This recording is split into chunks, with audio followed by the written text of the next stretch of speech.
Alright, I think we are live. First time going live, so we'll wait a little bit for people to show up.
Hello, Storm Thief. Thank you for showing up. Glad to see you.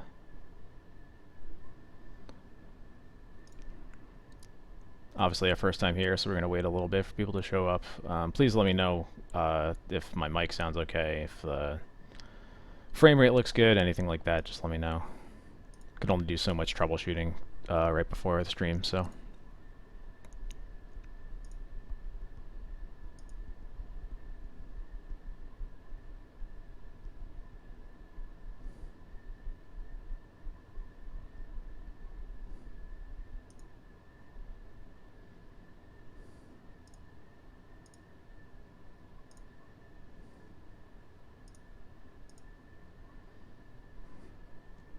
Alright, cool. Thank you. Good to know.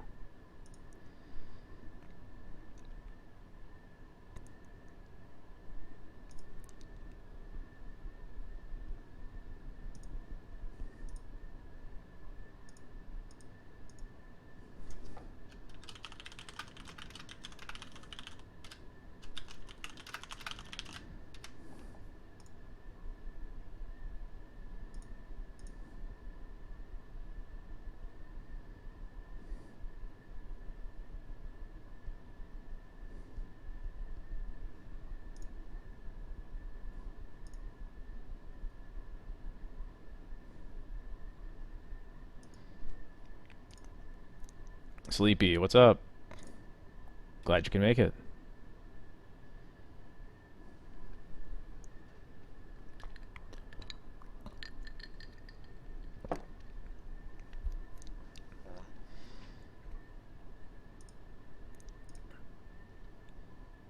Probably going to be saying this a lot for the first 5-10 minutes, but obviously, since it's our first time streaming, we're going to wait a bit for people to show up.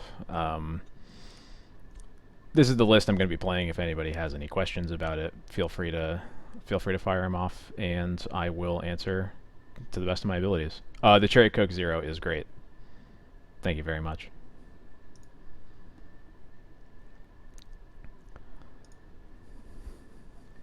In fact, I'm going to have another sip.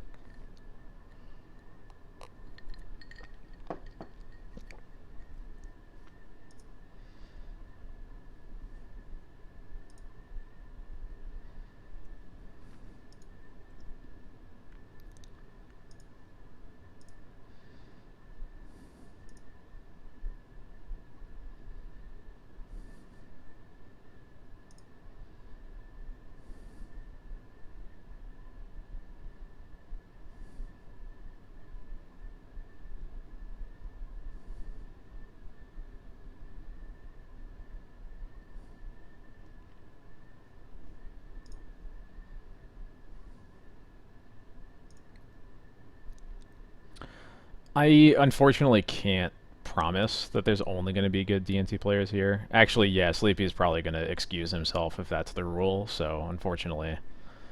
I mean, either Sleepy's here or JR's gone, I don't know. Oh, why do I have so many 2-drops? Oh, that's a great question. So the, basically, I think that, against most of the decks that Death and Taxes currently has a problem against. Or I guess like the matchups that you're actually worried about winning. Um, you just want a lower curve. Um, this Charming Prince used to be Sanctum Prelate. Um, I cut Prelate mostly because it's the card that I probably side out the most by far. It's just not even the fact that it's not reliable against any of the control decks because of Prismatic Ending, and also you don't really want to have Prelate in your deck against Delver because you can't outclass Murktide just like its body. You always want to have swords available, and it's not really worth keeping Prelate in your deck just to name 2 for like expressive iteration, because you can usually, if they're leaning on expressive iteration, those are the kind of games against Delver that you want to be playing. The longer the game goes, the better you feel there usually. And on top of that, because all of the combo is just so fast, a 3-drop is basically a blank card against combo. It's not like if Show and Tell ever comes back, then we can maybe reconsider. But like otherwise, there's just really very few matchups that you regularly encounter that I'm happy to see Prelate in. Yeah, that's pretty much it. Hello, yes, people do stream Death and Taxes now. It's been a long time since XJ Cloud was streaming regularly. I know that a lot of people for a while, especially in the Death and Taxes Discord, have been asking for someone to ask. They're asking for content. They want to see Death and Taxes being played, and I'm here to fill those shoes. What do I think of Tomic? I think Tomic is not that good. I think the main issues with him are, first of all, that he's not recruitable. That's unfortunately going to be like a big limitation for any cards that Death and Taxes can ever play basically forever, as long as Recruiter of the Guard is still a card like worth playing. And on top of that, there's not a lot of decks where Tomic's abilities really do much other than annoy people. It's like okay against depths, obviously. That's like what historically Tomic was played against. Back this is looking like 3-4 years ago when like black green depth was a pretty popular deck. Having that against them is very powerful. It's also pretty good against land in general. I think the main issues it has right now, again, like I mentioned, it's not recruitable. It does not do anything really in the face of a Dragon's Rage channeler, which is a pretty big issue. I think those are the main things. I think the text just isn't that relevant in the current metagame. It is a Sen with a Mon, my good eyes. Yeah. I got these Sennheisers, gosh, I think 11 years ago. And because every headset that I ever bought broke within a year, and I really hated it. And I bought a mod mic, I think it's probably 8 years ago now. And it was funny because the very first two mod mics I got were bad, like they just broke within like a week. But the customer support was so good that they have made me a lifetime customer. I really like this product anyway, but like the customer service really won them over for me, and it's just an awesome thing that I'm surprised not more people have tried to do, is just like make a microphone that attaches onto a headset that's actually good. So yeah, good eyes. 3-2 Tomic would be really good. I think that would be probably like an insta include over one of the 2 drops. Probably Charming Prince at this point.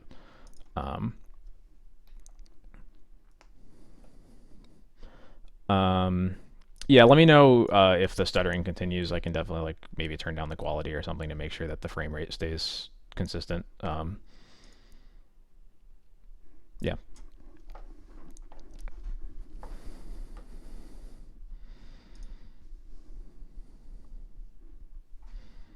Stream is perfect. Oh, thank you.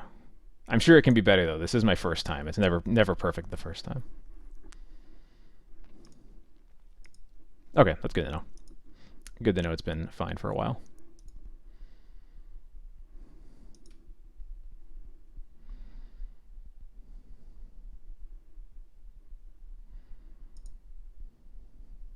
Yeah, I saw it cut out that second. So just nobody talk about the quality of the stream, and hopefully it'll stay consistent.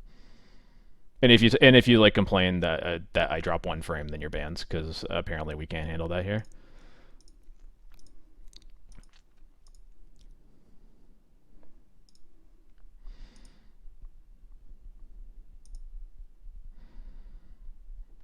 Security, can we escort this XJ Cloud out of the stream, please? Thank you.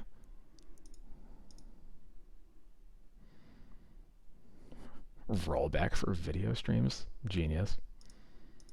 If I don't draw Aether Vial, then I will simply play the cards that I draw in my deck full of otherwise good cards.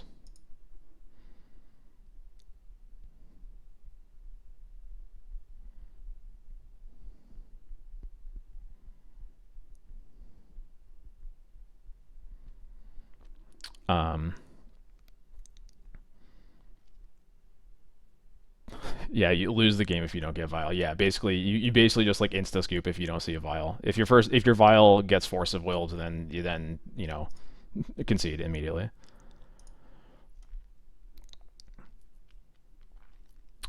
Talk to you about one Charming Prince. Yeah, so I touched on this a little bit ago.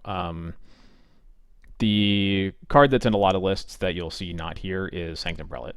I don't like Sanctum Prelate right now, mostly because it's too slow against the combo decks that it's like actually very good against, and it's not good against either Control or Delver, because Delver you need ones to be available because Swords to Plowshares is so necessary. And against Control decks, it just never stays in play because Prismatic Ending and Swords to Plowshares give it a lot of different ways for them to remove a Prelate regardless of the number that you name. And on top of that, because all of the combo is super fast, a 3-drop might as well be blank.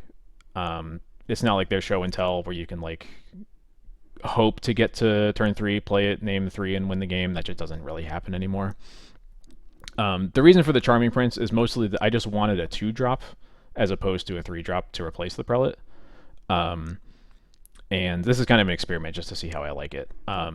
One thing I'm considering right now is potentially playing a second Lion Sash in that spot, but I really want to see where the metagame shakes out with Minsc and Boo before I really go that route.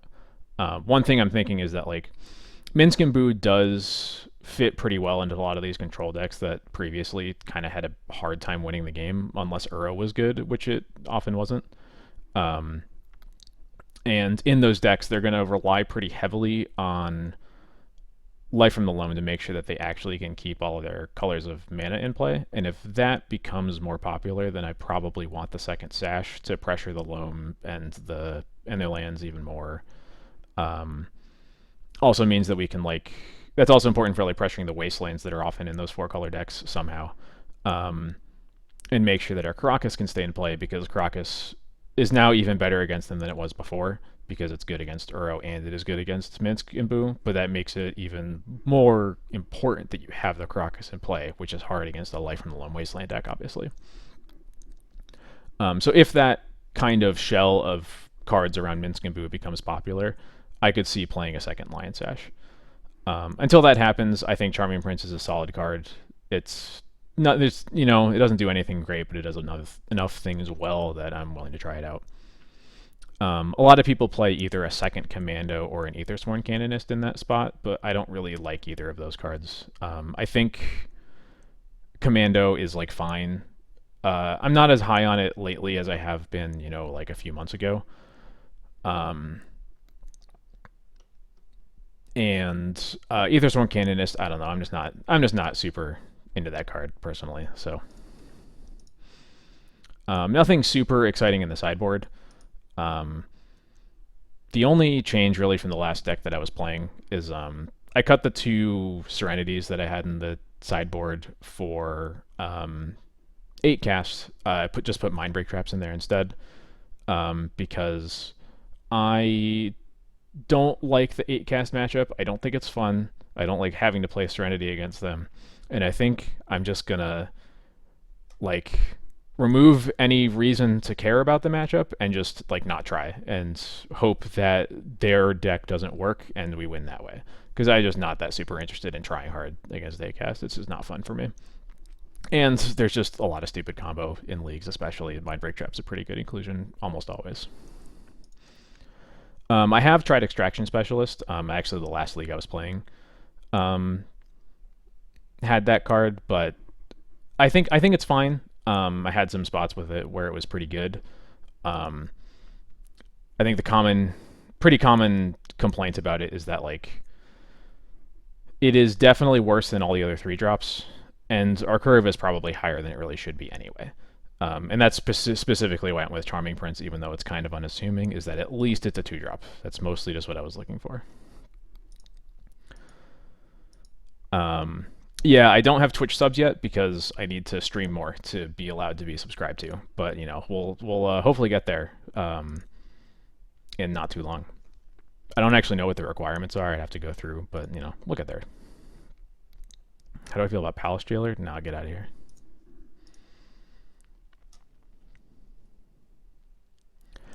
There we go. All right. I think we are gonna get into it. So yeah, once again, this is the list we're gonna play, and we're gonna go.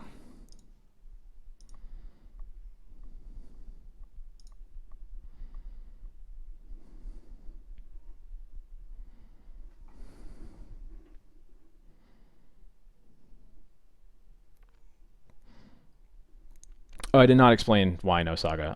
That's just a personal preference still. I think there are times where it probably was better to play Saga versus not. And it's just not my preference. I think I really should go back and try Saga again because I only gave it a couple of leagues back when I had the God account for Eternal Weekends last year. I don't know, it just really didn't click with me. But I think I owe it to myself to try it again. Again sometime in the future. Oh my god. What a first matchup. Alright, let's go. Okay. Well, this hand doesn't do anything against the Bryant Cook deck, so let's mulligan this. The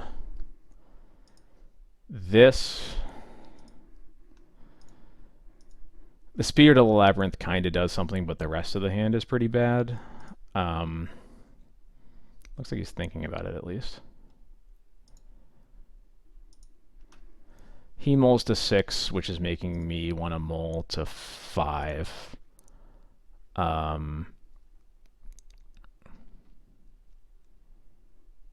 Yeah, I don't really like this hand. This hand, I think, is not great, but I think this is the 5 that we keep. Probably putting back... I think we put back Vile Sword Splashers. We don't really need the Vile. We're just going to cast our cards on curve anyway. It's unlikely that removal is going to matter. Yeah, we'll do that.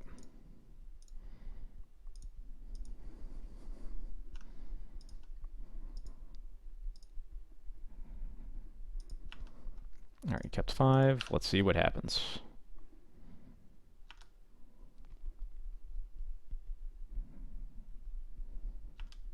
Vault of Whispers, huh?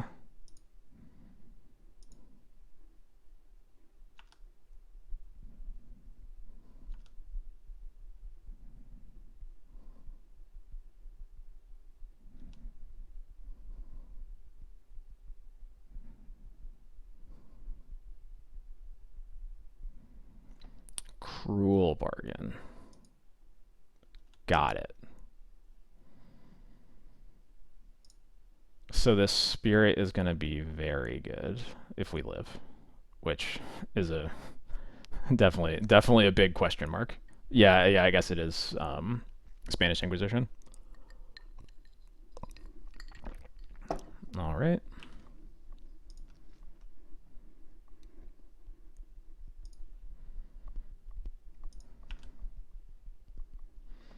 This is definitely the most epic Storm deck you've ever played against. Infernal Tutor Storm is 8. So they can, they can tutor for tendrils here.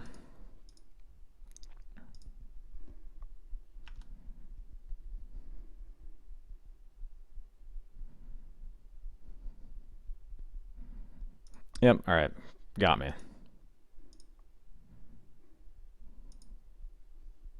We do live if we keep plow. Oh man, I am just a scrub. Holy shit.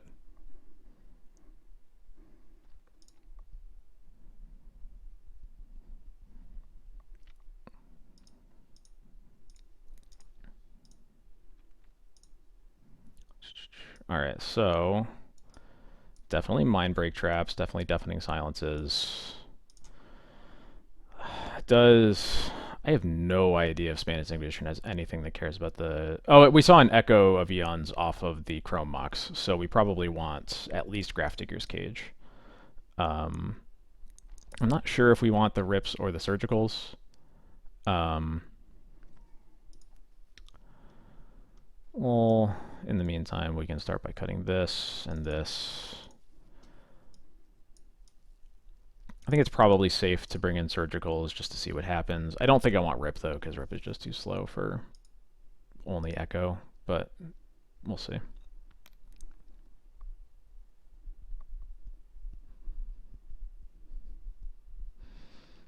So we don't want the Jite, we don't want the... Don't really want the Batter Skull. What's wrong with the Lion Sash? Maybe we keep the Batter Skull.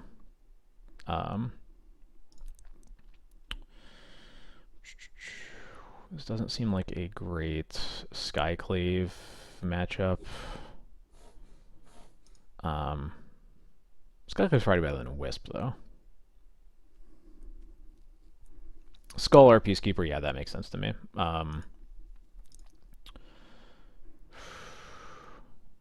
Yeah, and sad about both. Yeah, that's for sure. I think I'm going to cut to Wisps. Wisps doesn't really do much. Skyclave at least hits the artifact mana if they ever have to play it.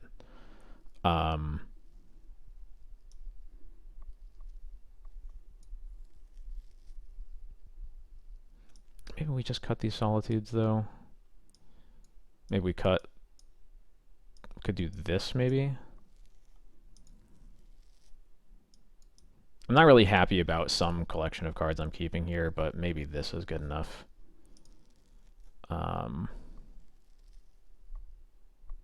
Yeah, we'll try this.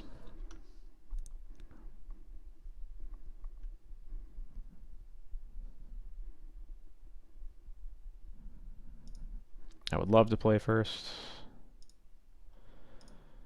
All right, we're keeping this, right?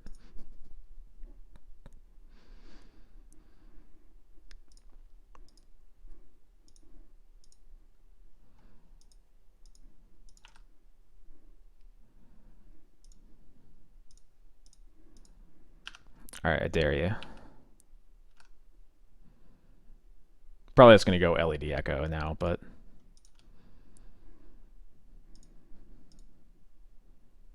Fuck. Why did I say it? Shouldn't have said it. Come on. Okay, cool. We're fine. We're fine.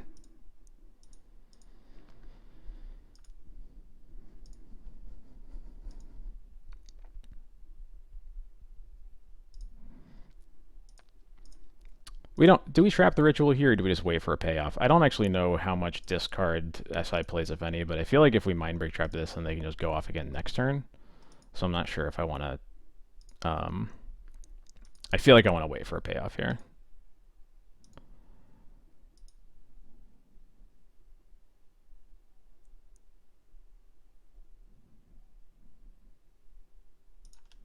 Yeah, I'm gonna wait. I'm gonna wait and get Thoughtseize, then cry.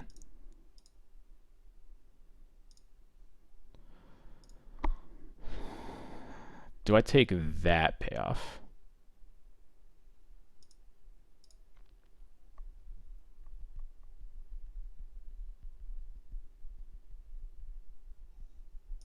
Yeah, I'm gonna get this, I think. 4 cards, one hand, one land. Yeah, we're gonna get it.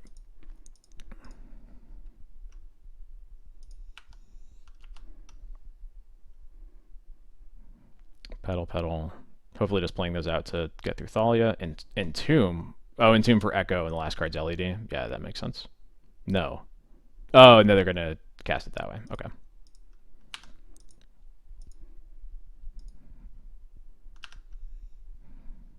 Alright, cool. Somehow we live through all that nonsense. And... yeah, Thalia's gotta be the play here. And the next turn we'll probably just waste them, play Spirit, Violent, Stoneforge, and yeah, okay, never mind. We won't do any of that.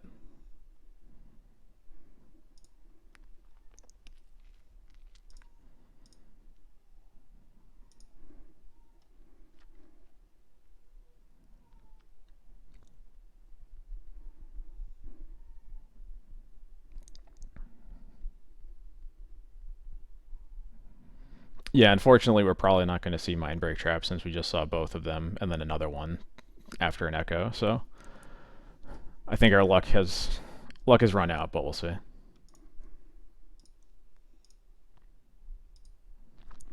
Definitely not this one.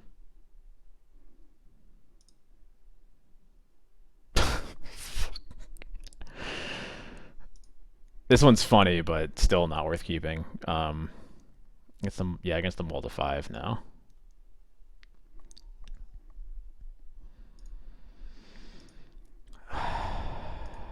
I think if this had a Thalia or a Spirit, I would probably keep this on against the Mold of 4. But without that, we're definitely going down further.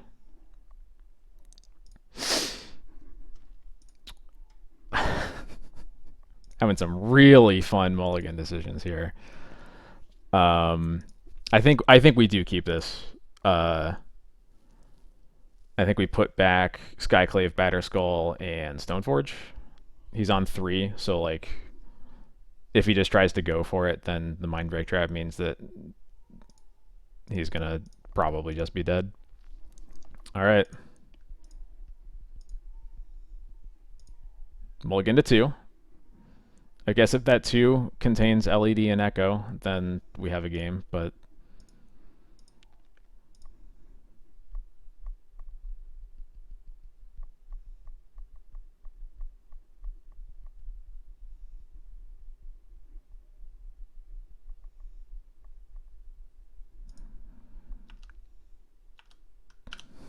pass. Got it. So good.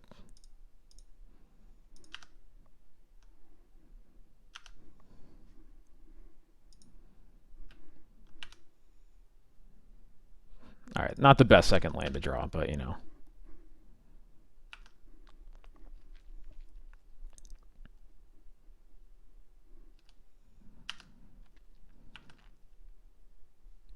Perfect. Let's go. Can't even massacre me. Get out of here. Yep, there we go. Cooked him. Oh, Dylan beat me to the joke. Damn it.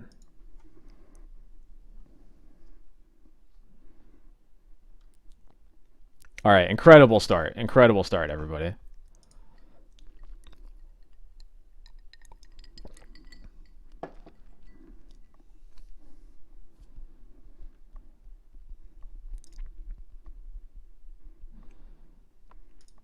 Jarvis, thank you very much for the raid of my very first stream. Hello, everybody. It might be a little rough around here. This is literally the first time I'm streaming. But we got some Legacy Death and Taxes action going on. Just be Bryant Cook playing Spanish Inquisition. because that's how bored he is, I guess. The yeah, let's see what we got in the next match. The Epic Inquisition. Into play. All right, is Tony still playing post?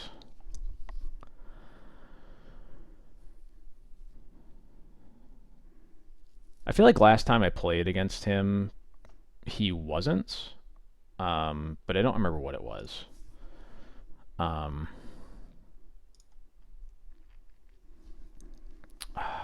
do I do with this hand? This hand isn't very good.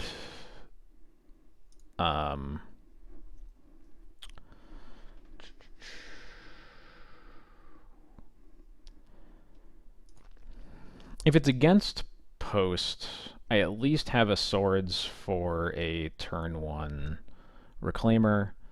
I don't really have anything against just Cloud Post Pass, which is kind of a problem, but I don't think I can be mulling to just 4 Wastelands. So I think I think I'm gonna try this. At least, and I also have Solitude against like some of their payoffs towards the end of the game, so.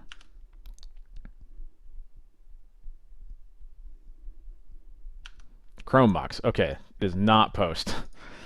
Just gonna play against all Chrome Box decks, I guess. What we got? Shadow Skull Smashing. Okay, we're playing against. Yeah. Okay, got it. I can deal with this. Please don't Blood Moon me though. This is a little scary.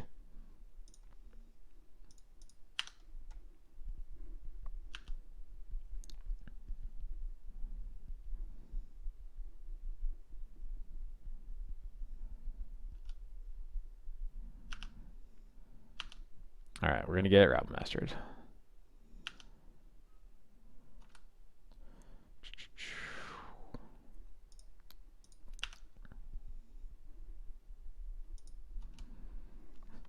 These games where Trinisphere actually does something against you are really annoying. Uh-oh. Oh, geez. All right. All right. We got a problem.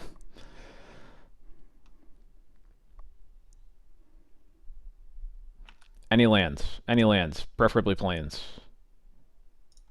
I'll take it. I'm just gonna do this now.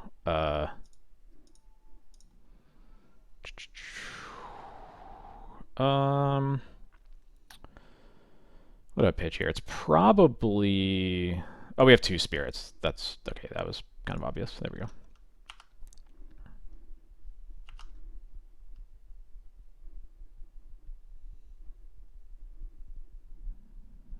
Oh, we got a new Rabble Master.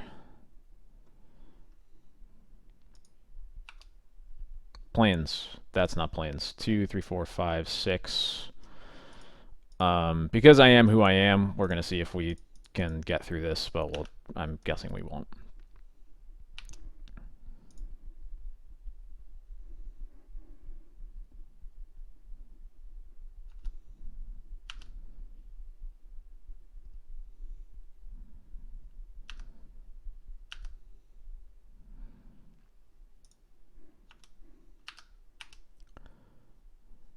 Nope. No White Source. We did.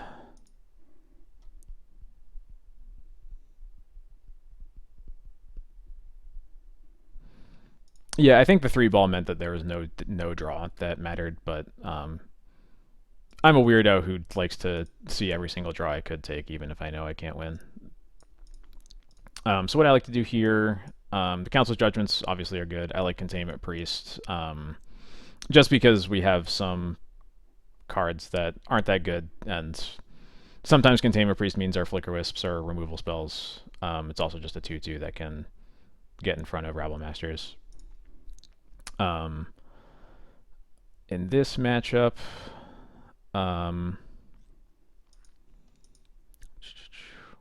that's a good question. I don't. Okay, yeah, it does work against Fable also. I forgot about. I didn't even think about that. So what are we cutting here?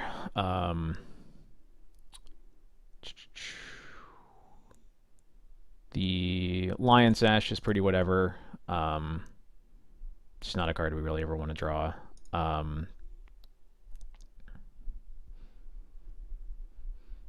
Kind of the same with Cauldra, because if we're Stone Forging, we really just want to get Batterskull to stabilize. They just can't beat Batterskull. We don't need Cauldra to beat them. Most other cards are good, just being bodies in the way of the Rabble Masters, or, you know, the Rabble Master variants. The worst one, though, is probably... I think I'm going to cut a Spirit. Spirit's the... It's not good against... I mean, most of the deck isn't good against Fury, obviously, but the only card it does anything against is...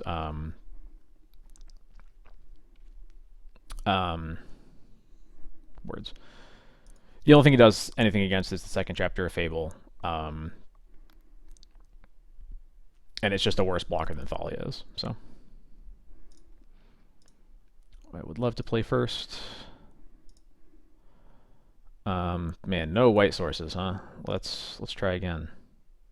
This hand is good. I shouldn't say good. This hand is fine. We are going to keep it. We're going to definitely bottom one of the 3 drops. I think it's probably going to be the Council's Judgment because the Containment Priest makes this Flicker Wisp more valuable, and Judgment is probably not going to be cast anytime soon with the Thalia that's in our hand anyway, so...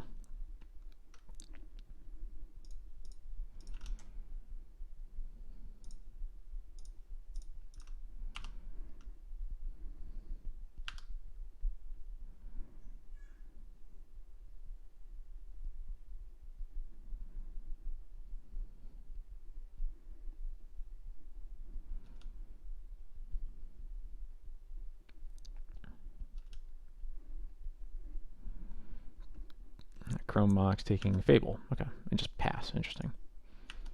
What does that mean?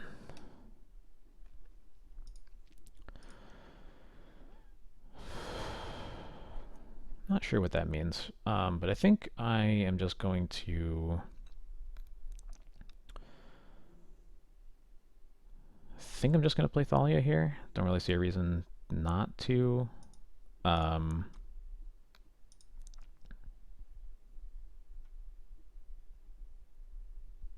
Yeah, we'll just play Thalia.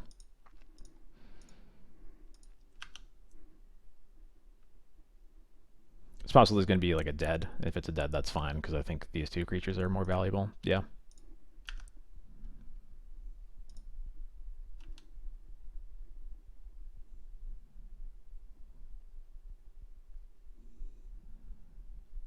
Legion Warboss, yep, that makes sense.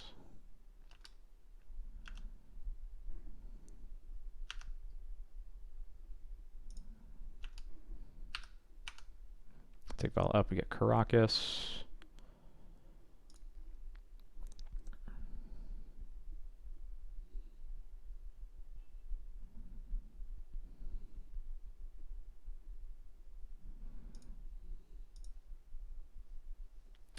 So we can just Violin, Containment Priest, Wisp the Warboss. I think we do. They have to have a... they have to have another dead on the Containment Priest, in which case all that means is that the Warboss is still in play and we can still block it. So yeah, I think that's what we'll do.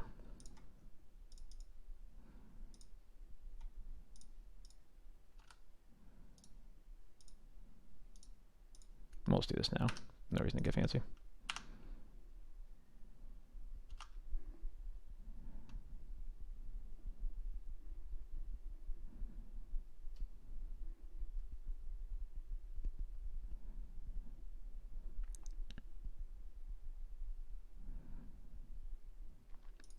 Free block on one of these. Nothing matters which one. We'll take this up, even though obviously probably not going to get used anytime soon. That's a good draw. So I think we'll recruit for probably a Stoneforge here. They've already used a dead. They clearly don't have another one. And Stoneforge is just very, very hard for them to beat.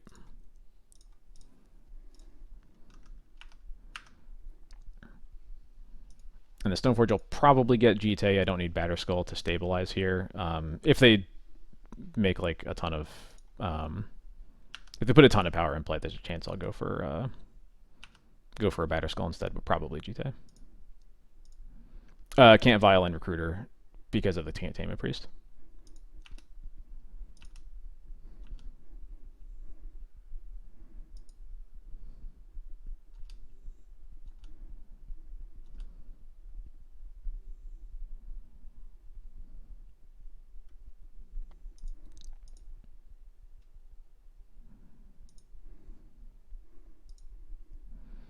Interesting.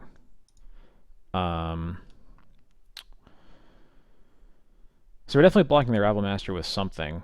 If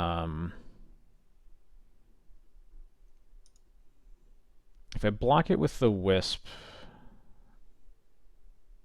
then I probably want to block it with the Containment Priest because the Priest is, I guess, well, either we want to make our top decks better or we want to have a better blocker against all of these 1/1s.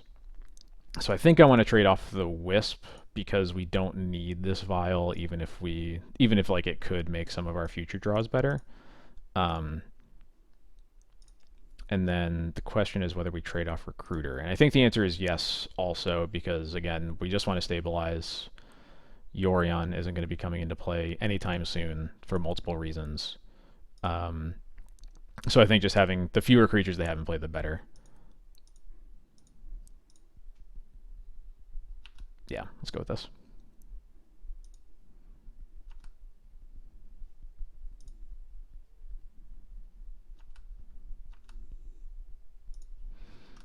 We will keep this on... I think we'll keep this on 3 for the time being. There's a good chance that we're going to... Ooh, that's interesting. Good. There's a good chance we're going to take that up to 5 pretty soon.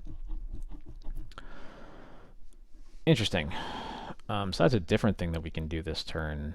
I don't know if it's better than just Stoneforging for a Jite here. It's a better use of our mana to Stoneforge for Jite here.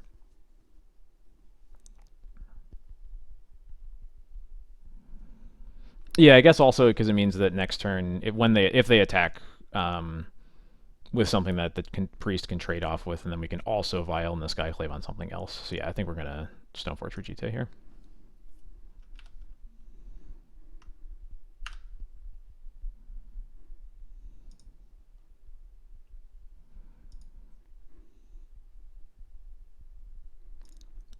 And the question is whether we cast it here.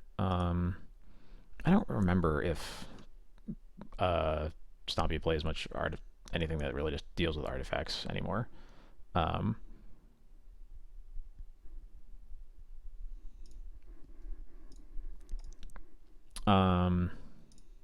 I think I'm going to hold it.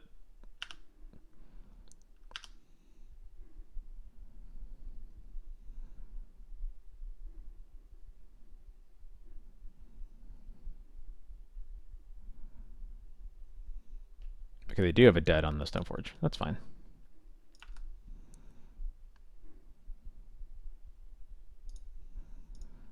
This cuts them off of playing a land or a mana source and hard casting a Fury.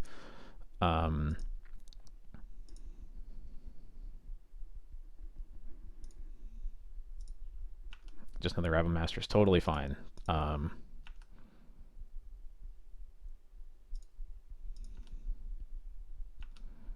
Yeah, let's see.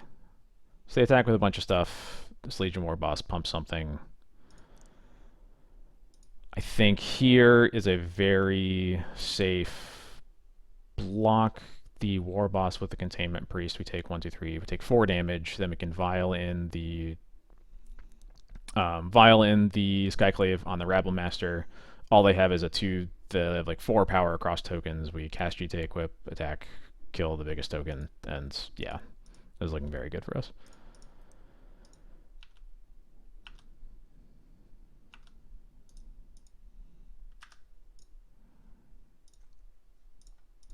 Goodbye.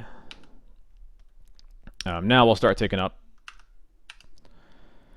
Of course we draw a Wisp there. I don't think that changes anything though.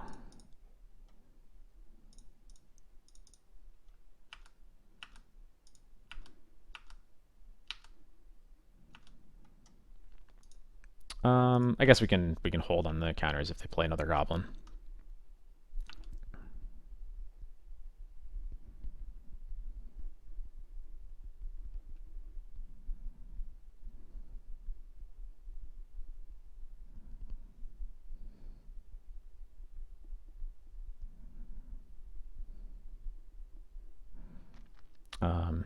It is true. I guess it is better to port the city there.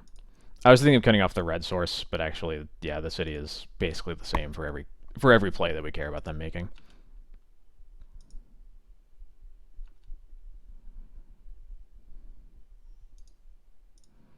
Yeah, so we'll kill this goblin.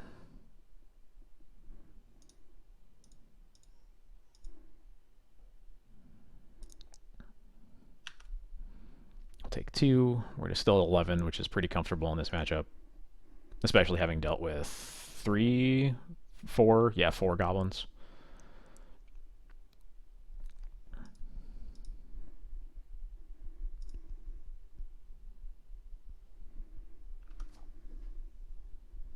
There's the confluence, unfortunately. So that's, what are the modes there? Destroying an artifact, destroying an artifact, and then two to me. Okay, that makes sense.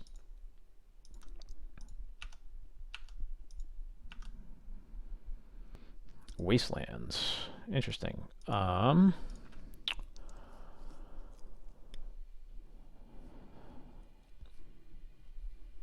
There's a couple things this Wisp can do. We can take away the Chrome. I think I kind of like taking away the Chrome Mox, making them use another card to keep it in play, because then I can also Wasteland the... Or I guess I won't Wasteland here. I'd probably just port the City of Traders. You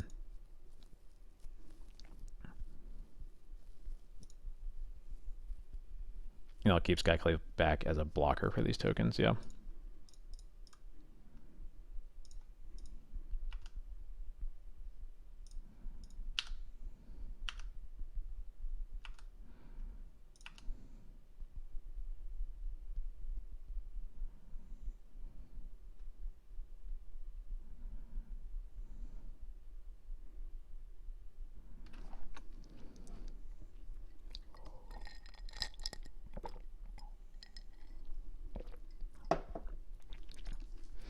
So what do we get? We got the third dead gone. Okay. We will take away the city.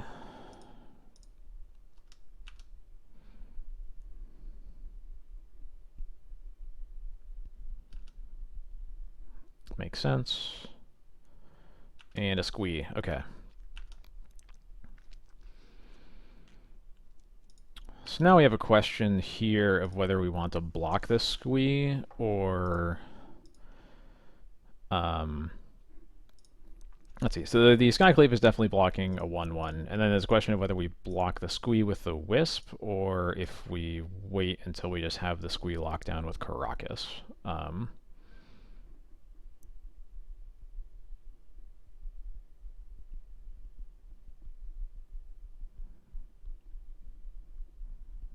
Yeah, so I think I like letting the squee hit us, and the question is whether we feel like we need to block a token with a Wisp, and I feel like the answer is no. Because, again, with the squee in check, we're not gonna... They can only deal 1 to us next turn, even if we leave both of those goblins in play, so yeah, we'll just do this.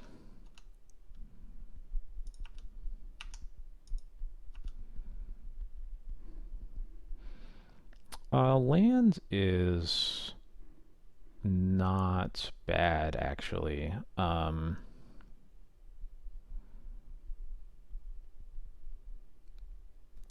So we can, with a land, we can... Let's see, we can play plains, probably tap field, plains to put Yorion in our hands. We can waste the Ancient Tomb, and then we can port the mountain. So all they have is a Chrome Mox, and they're drawing off the top. Or we need to keep the Crocus untapped, so we will probably just port the Ancient Tomb, keep Caracas untapped for the squee, and bounce it in their beginning of combat. I think that makes the most sense. And we will attack with Wisp here, because we're not really worried about using it as a blocker.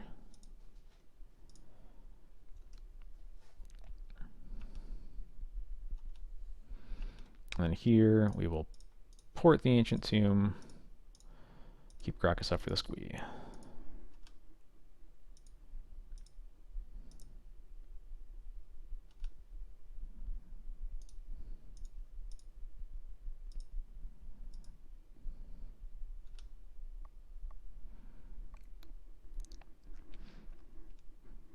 anytime Red Prison can't attack you with their Goblin tokens, you're probably feeling pretty good.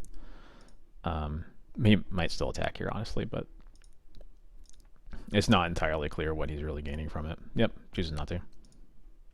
And Mountain. So Mountain gonna recast the Squee. Sure.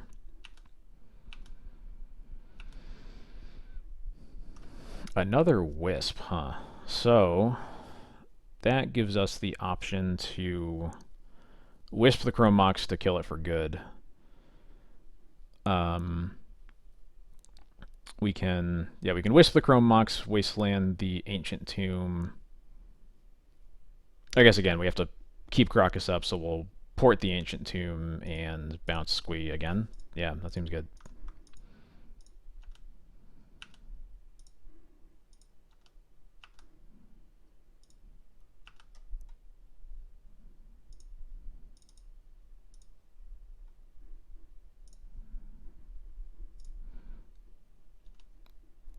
I'm not worried about whisking a token because I don't think they can even attack with them really. So I just want to keep them off of the mana that would let them like hard cast a Fury that they draw off the top of their deck, or something to that extent. Obviously they can't here anyway because of the port, but yeah, basically just the mana is much scarier than the 1/1 is.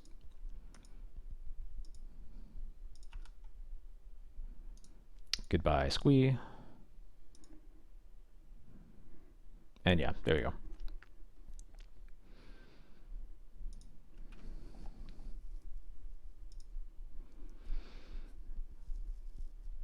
This isn't really a matchup where anything changes play or draw. Just going to resubmit.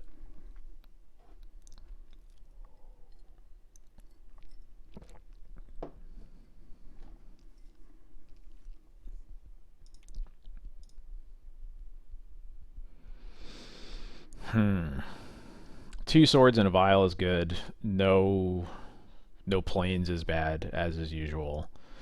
This is also pretty weak to Chalice. I don't know if current Stompy lists allow them to board out Chalice against Death and Taxes. I don't know if they even would. So this one's a little sketchy, but I think it's close enough to think about.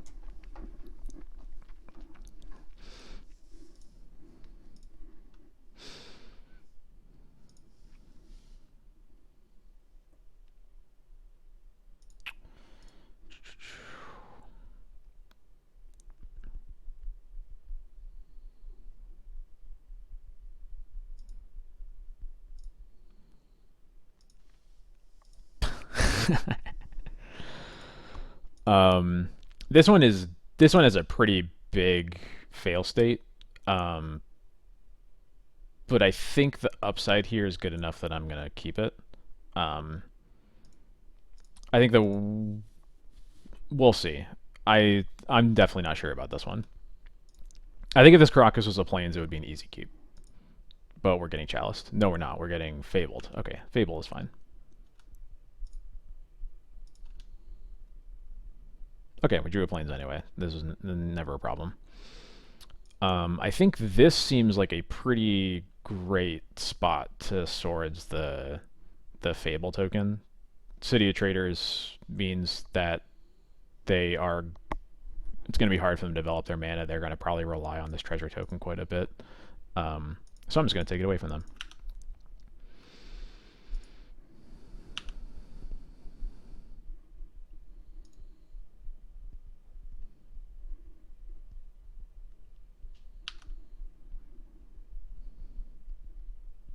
They do not use anything off of their second chapter. That's wild.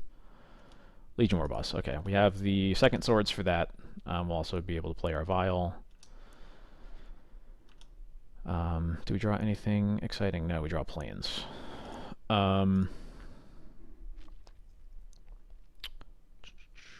don't think the land we play here matters a ton. I guess we'll play Caracas in case they are following up with a Squee. Because I would maybe rather... Maybe not. Maybe I would Swords of the War Boss anyway. I'm not sure. But we'll keep it up since it'll at least be an option.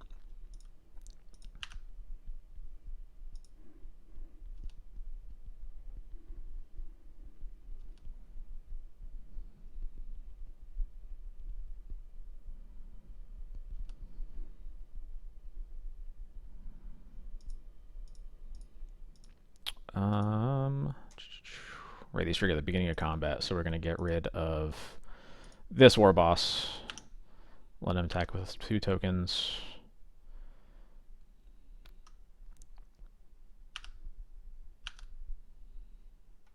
And then let's see, we drew a Solitude. That is a nice draw.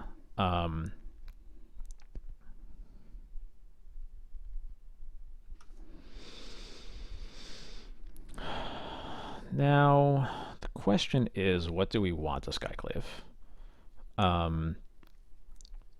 If we take the Legion War Boss, then there's a chance this Reflection of Kiki-Jiki won't really be able to copy anything scary. But that is pretty risky, because if they just have another Goblin, or if, God forbid, they have like a Fury in their hand, then things look pretty bad. That said, we do have the Solitude to get rid of the Reflection if something bad happens, which is making me want to Skyclave the War Boss and just have this as the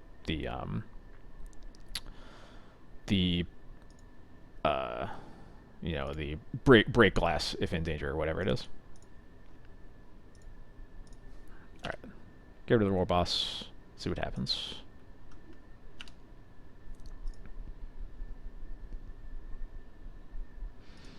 It'll suck if we like Solitude, if we have to Solitude something and then we don't really have anything to follow up with. But notably, they only have this one mountain in play right now, and Port might be able to pressure that, and we'll be able to stabilize that way. They do play another Goblin. I think...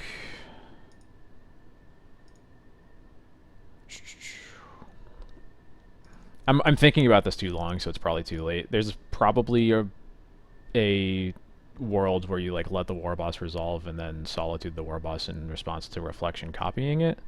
But it looks really bad if they just attack with the War Boss. So I think I'm just going to Solitude the Reflection anyway, because it's the card that's going to be...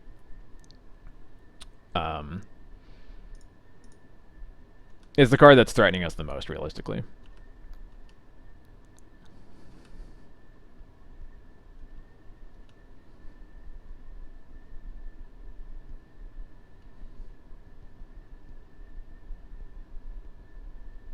Oh, the Spirit Guide dead. Oh, jeez.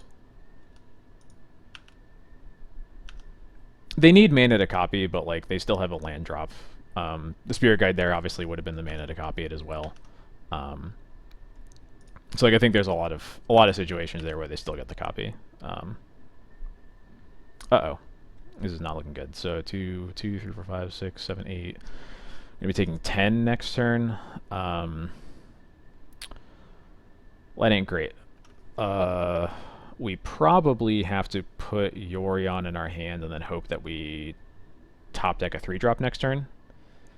I don't really see any other realistic way out of this, so let's do that.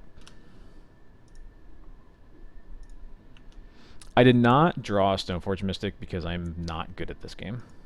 I have been... It was a very long con of like the past 50 minutes or whatever, but I actually am not good at this game. I'm sorry to have ruined everybody's perception of me. Yeah, I think Top Deck Wisp definitely is likely to help us live. Skyclave, probably not, unfortunately. Let's see.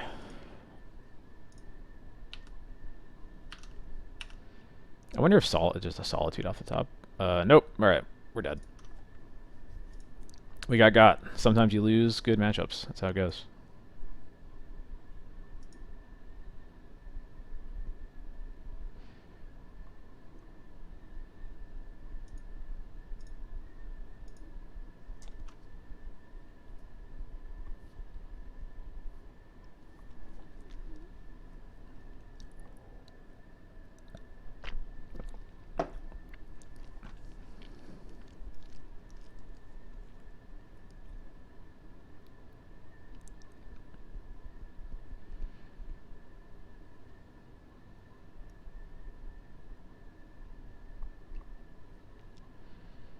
Yeah, losing game 1 kind of sucks there.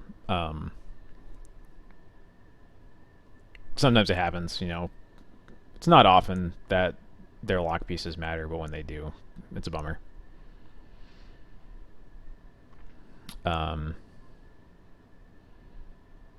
Yeah, I've sometimes brought in Peacekeeper against Mono Red. I think I'm less on it.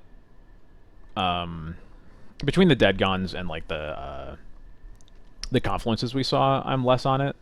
Just seems like they have more removal for that kind of thing because the Death and Taxes matchup is not good unless they have them. So I think relying on it, I think like in that case it would have been a pretty good top deck, but I think otherwise it's not really a card worth bringing in. I would rather have a card that blocks, just like blocks a creature, or at least like does anything against their cards other than not letting them attack. Spirit isn't doing a lot, but it's at least like a blocker that you can cast on turn 2. Stops Fable. I'm not saying let it work. Spirit is definitely not an all-star here, but I think I would rather have Spirit over Peacekeeper, but I'd have to think about it a little more.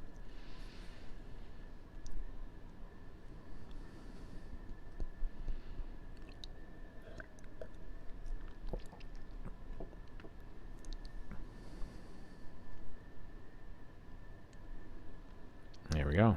All right, what celebrity are we playing against next? Never mind, I don't know who this is.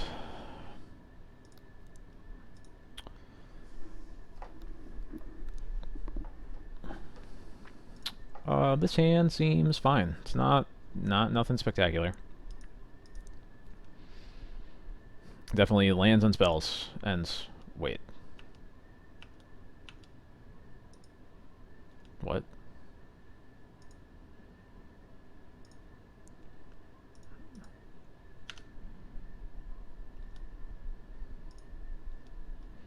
Just going to discard? Just discarding a Grizzlebrand, huh? Well. Okay. Rather have the Spirit in play than like have a Crocus untapped. And I'm just gonna attack him.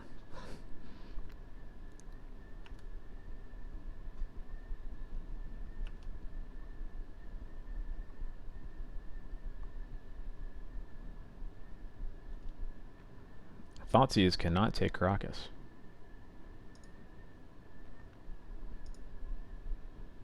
Obviously, we'd like to have Solitude, but you know, it's not the biggest deal. Oh, I guess you know they got me here. Didn't think about that.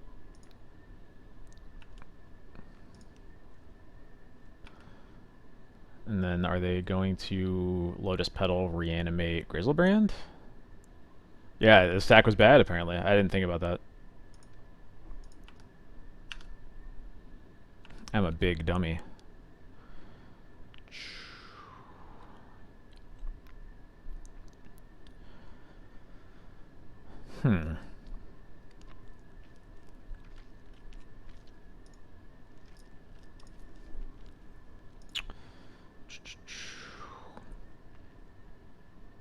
Thank you for stopping by. Hope you're doing it good.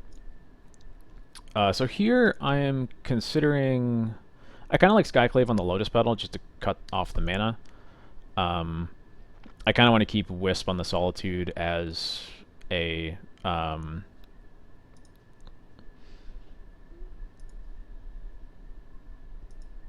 I think I could just take the Solitude back right now. There's a question of whether I want to like keep it in my back pocket. I have 2 Wisps obviously, but like if I use one and then they like grief the other, then it feels really bad. So I think I like Skyclaving the Petal because it cuts them off of doing more stuff next turn. So, and like if they aren't doing anything, we're winning regardless. So.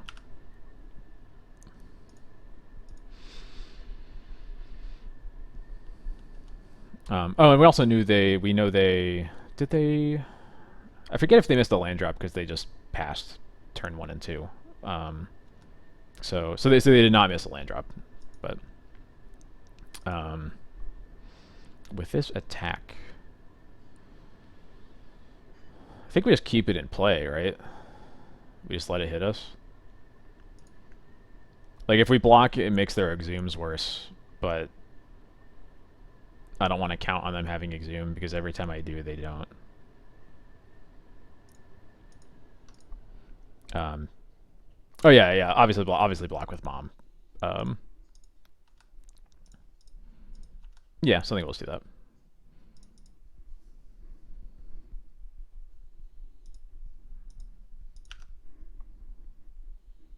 Oh yes, I am wearing the.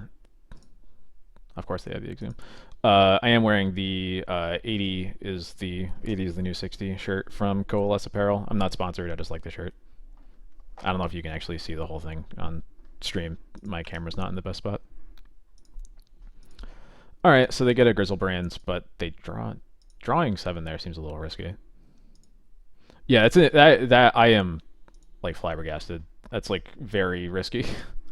If I just block with the Solitude, then like what do they do?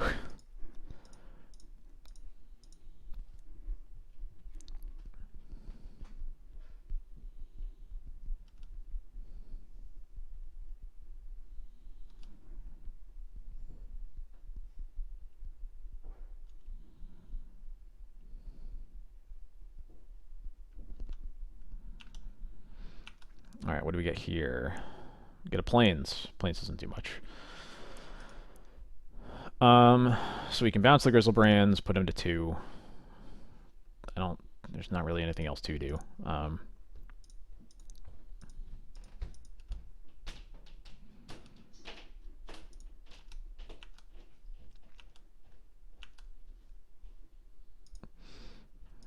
we'll put Yorion in our hands. Don't have anything else to do with the mana.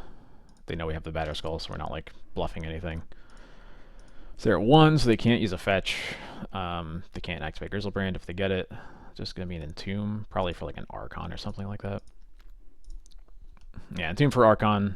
So it has to be an Animate Dead here. For it to not be pretty bad for them. It is a Reanimate, so they're just dying. Okay, cool.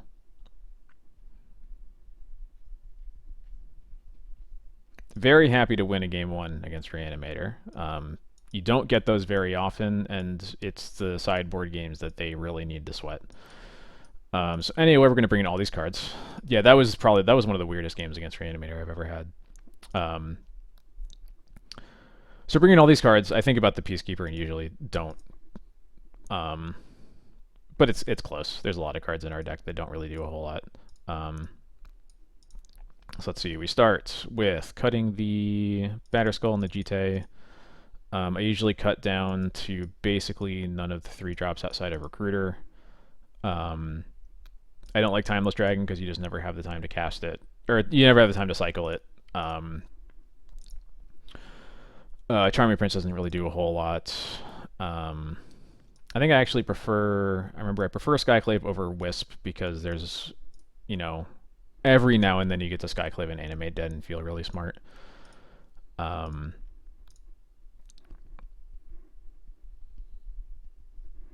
Let's see. I often cut moms. I did have a game earlier where my opponent was actually on. They were on Wear Tear over Serenity, which surprised me. That can be good if you're relying on like Spirit or Sash to keep them from going off. It's probably still worth boarding out because they also have Massacre, so it's just not a very reliable card to for anything.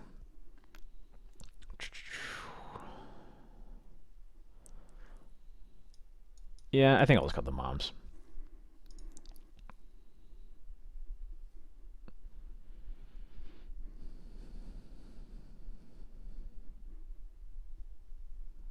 Just thinking about it one more second. And in fact, I probably want the Peacekeeper over the 4th mom. Yeah, we'll do that. Peacekeeper isn't always reliable, but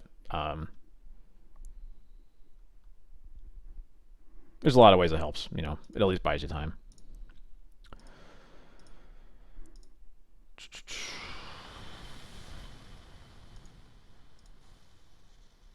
Interesting.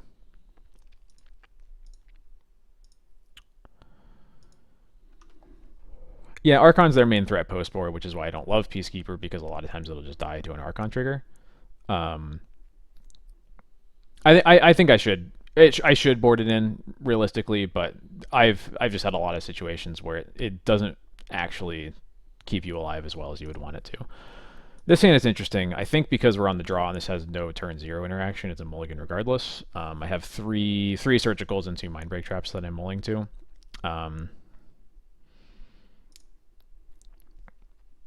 Maybe 2 solitude is good enough with a cage to follow up.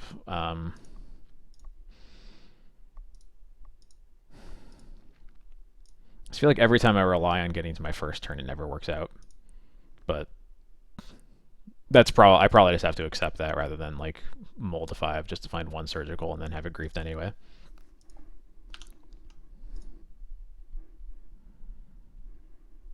Dark Ritual. Entomb. Yep. Grizzlebrand. Yep. Never heard of it.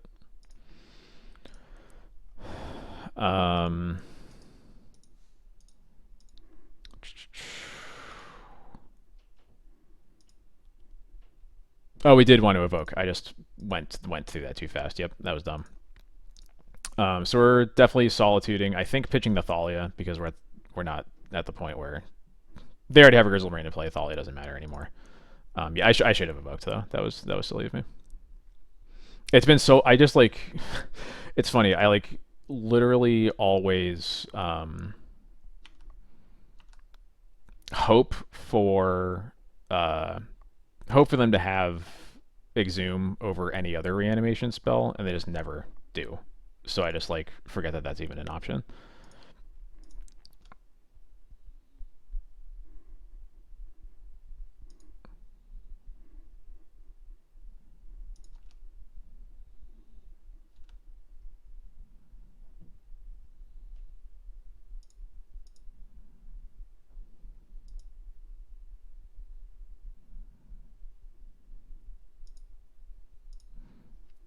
I guess I should have waited till my end step to do that.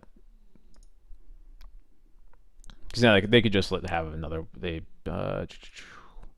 Yeah, or at least wait until they like try to unmask me or something like that.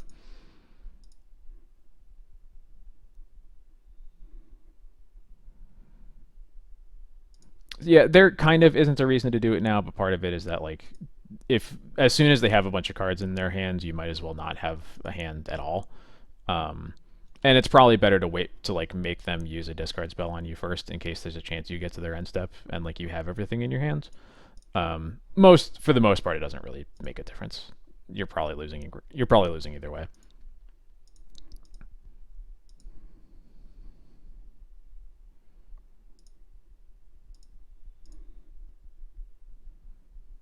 Oh, if they have life, they can't reanimate. Yeah.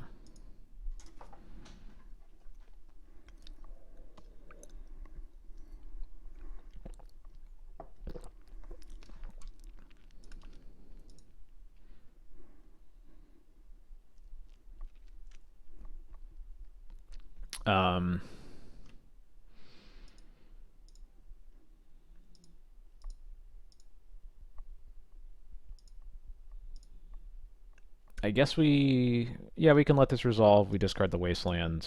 We're probably gonna solitude this, but I can wait a second.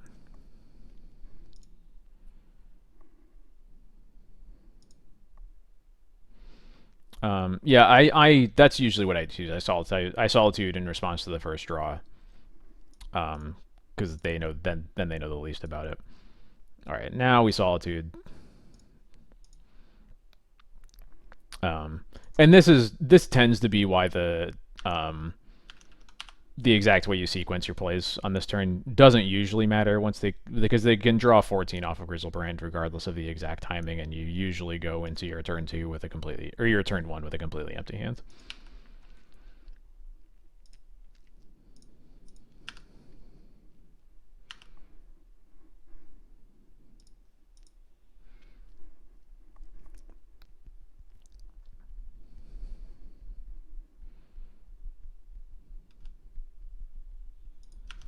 On the bright side, they can't draw any cards, and oh wow. I mean,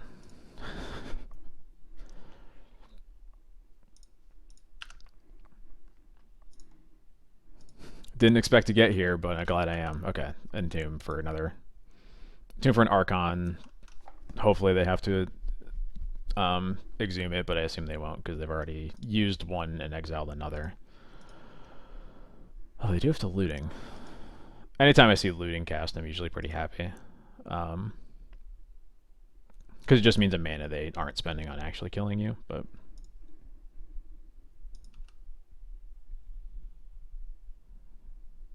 Wow. They just passed. There's not really a reason to put Yorion in their hand because it's just going to get discarded, so I'm going to tap the Badlands so that they can't flashback a looting.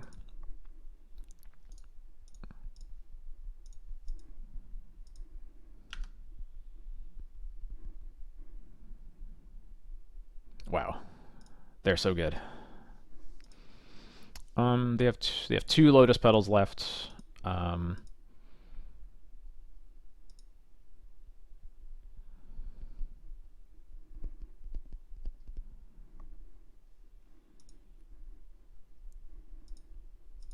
They discarded Thoughtseize, Wear Tear. Okay. Rip, rest in peace. Nope. Okay. That's annoying.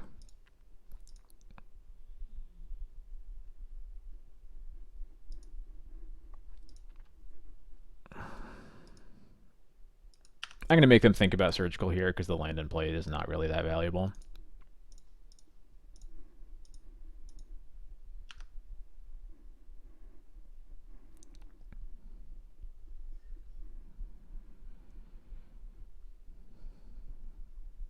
Yeah, makes them do something like waste a card on an unmask or whatever. Obviously, it only matters if they don't then get us, but you know. Alright, so there's Archon. We'll use the planes anyway. That's okay. Dark Ritual. Don't do more. No, please. I'm begging you. Animate dead. Alright. Protection from creatures. Yeah, we did.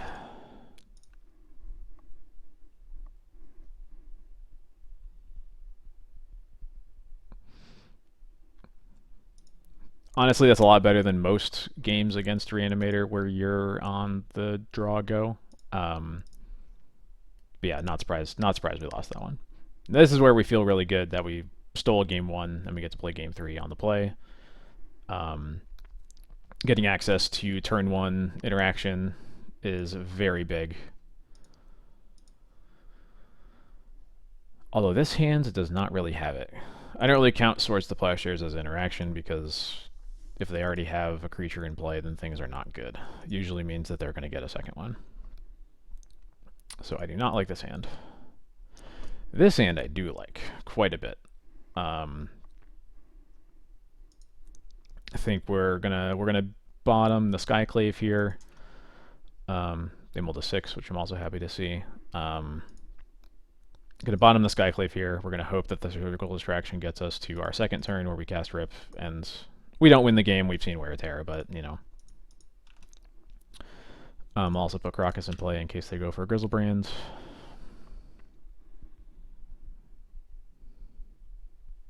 Of course they have the Thoughtseize. So rude.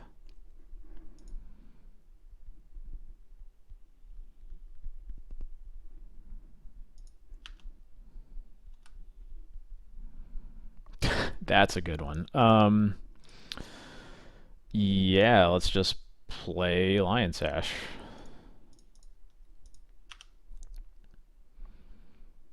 There's a possibility that playing Spirit there is right because it means that if they get a creature in play, then at least they're not drawing cards. It's bad against Archon. It's pretty bad against Archon though.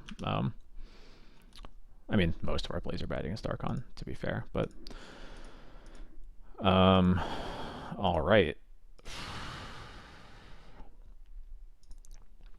Do we think we have... Can we spend... I think we can spend the mana on Vile here.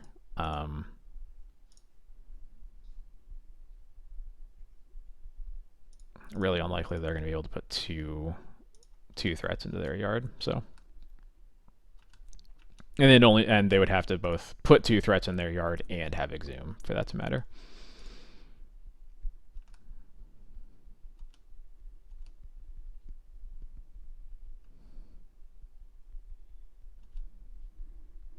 Yep, looting is fine.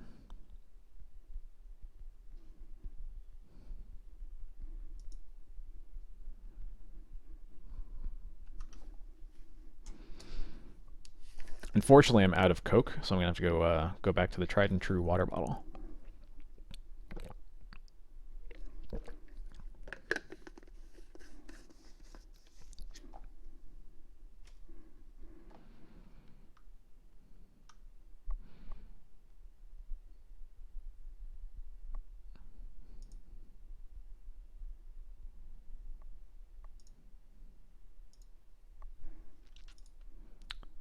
Thinking pretty hard on this one, which gives me some hope.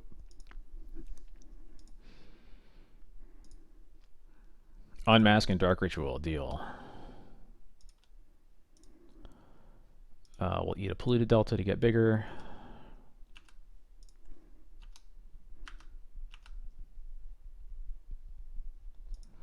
Another Stoneforge, huh? Alright. So I'm going to proactively eat this Faithless Looting, so they can't flash it back. I'll attack for 2.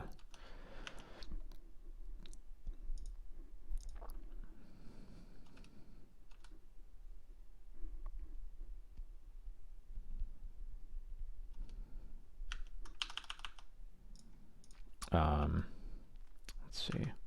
I could have eaten my Rest in Peace there to actually get a little bit bigger, so that was a bit of a mistake, but that's pretty good. Get rid of the weight, get rid of the Badlands. Floating red, huh? Is this going to be a wear on the Lion Sash? Because that would be a bummer. It is a wear in the Lion Sash.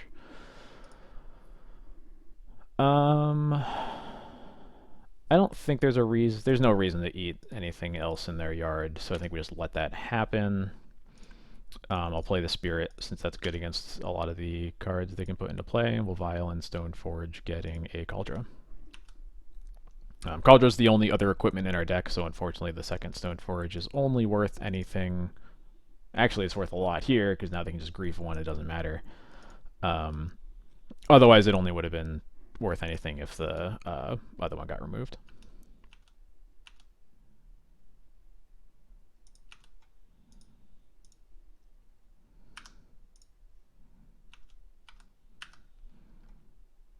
Get the Cauldron. Take up to 3. Get a Plains. That's good because it lets us keep Caracas up. If they go for a Grizzlebrand, not that it matters a ton. I think Grizzlebrand does not do anything for them here. I think if anything, they probably have to entomb for, yeah, Sarah's Emissary. And unfortunately, if they do that, then we're immediately on a clock to find a Swords to Plowshares. But instead we're not, because they could not reanimate it. So there we go. Oh, wow. Yeah, that hand is bad. Got him. Alright, let's go into the fourth match.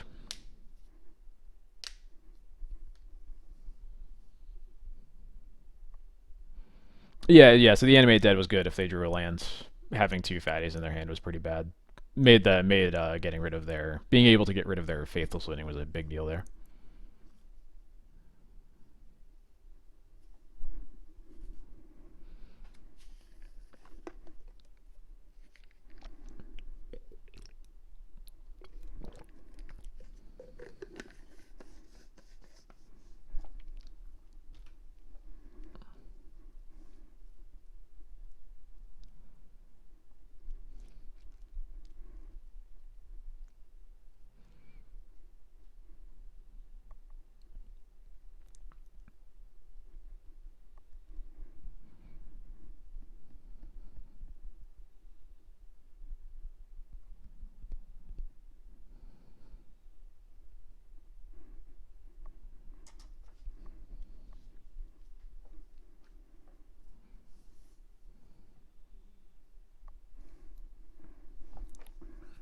here we go. Joe L.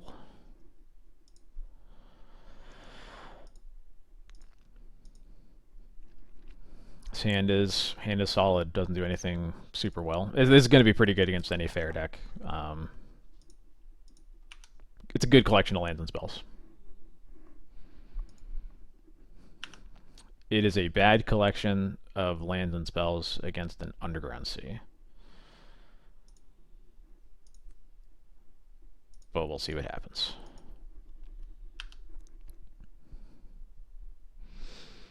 Underground Sea, unfortunately, usually means Doomsday. I was going to say there's a chance it's Reanimator again, and this is the blue for the splash for Show and Tell in the sideboard. And that is what it is. Leagues sure do be like this, don't they? Ancient Tomb. Huh. Well, that's interesting. Alright. I'm going to do it right this time. We are going to Exhume. I think we're pitching the swords here.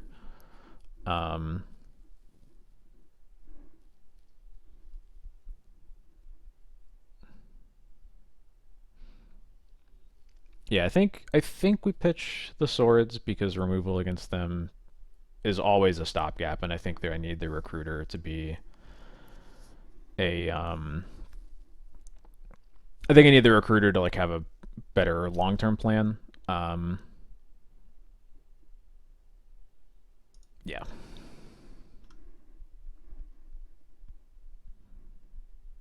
Might be greedy to pitch the swords. I don't know for sure, but we will target nothing.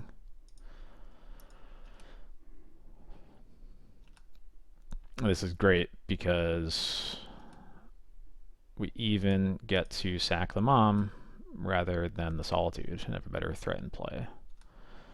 We'll sack the mom, obviously discard the Cauldron.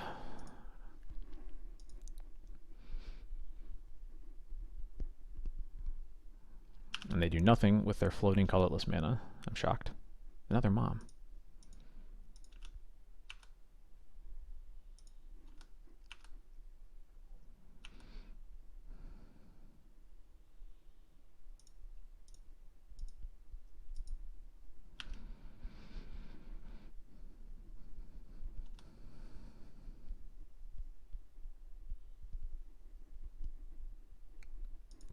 Yeah, force the Solitude, if only.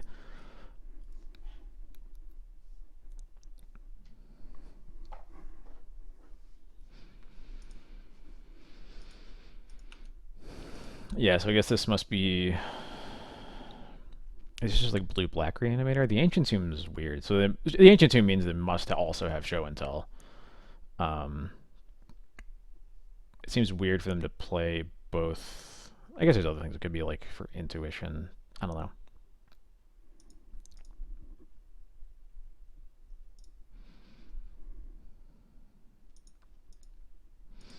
I'm going to guess that it's Show and Tell, and they just also have Reanimator cards. They had Omni. I don't like that. I do not like that at all.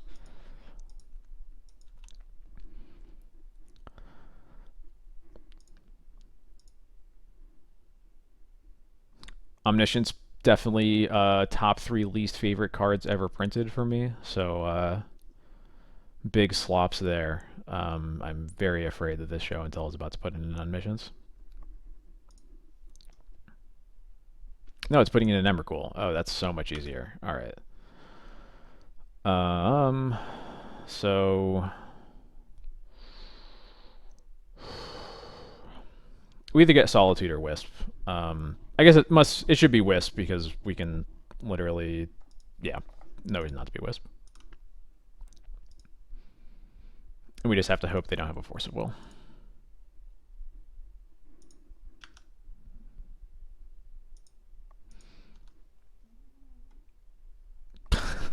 Or it can be the most free. Yeah. Goodbye.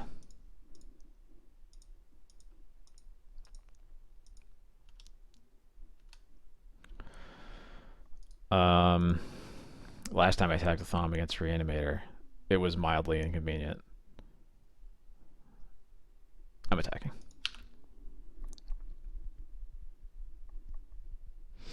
Yeah, Thassa's Oracle, I think, might be my number one. For the longest time, it was obviously True Name Nemesis and then Omniscience. It might be now Oracle, True Name, Omniscience.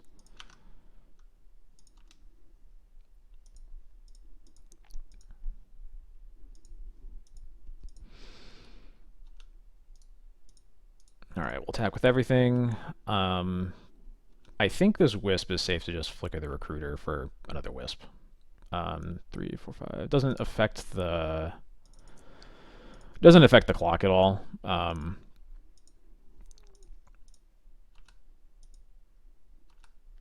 But there's not a ton of risk in doing so. Yeah, thank God True Name fell off the face of the earth. I faced it a couple times weirdly, like during our like current everyone's playing blue-red Delver meta. I think it was later like some maniac thought that they would tech for the mirror by playing a 3-mana blue card. And it worked really well against me, but I've never seen it otherwise, so. They entombed for a Grizzlebrand, but I have a Caracas in play. Maybe I just wanted to not draw it, but I don't know. It doesn't seem like a winning proposition for them.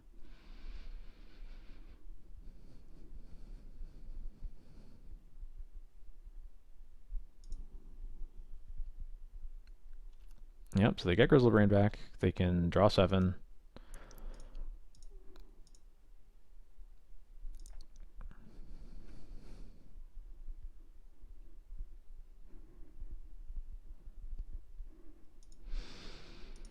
I think we can just let this.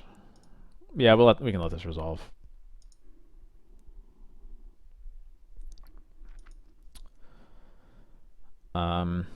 It's possible that True Name was starting to be the sauce in that like short time period. I wasn't really playing enough Legacy at that point to really know for sure.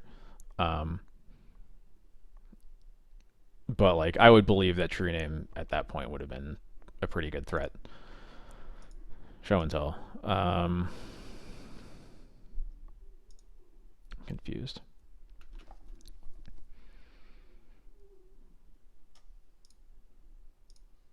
I guess I just put in the Wisp and we'll see what it is. I guess there's a good chance this is the Omniscience and they're about to kill me. But yeah, Wisp covers the Omniscience. As long as they can't go off instant speed. This is an Archon, which is fine, so we'll Wisp the if we Wisp the Solitude, we can sack the Mom to the Archon, bounce the Grizzlebrand. We could actually Wisp. If we Wisp the Wisp, then we have lethal next turn, right?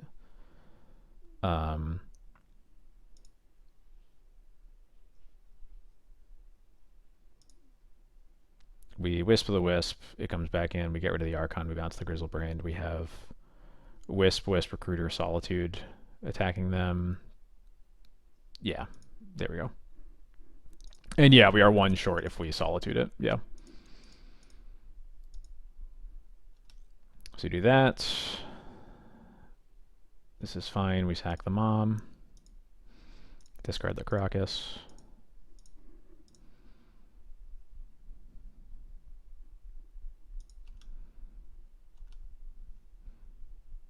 I dare you to attack. Alright. They accepted the dare.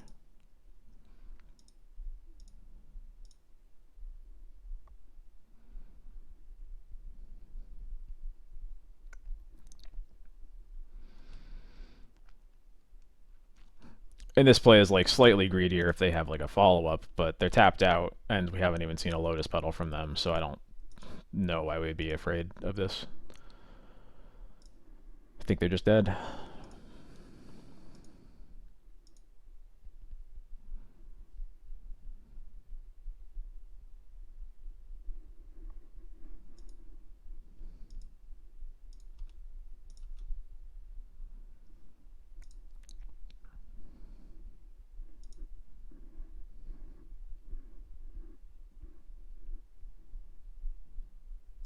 Discard Thoughtseize, 2 fetches. Yeah, sure.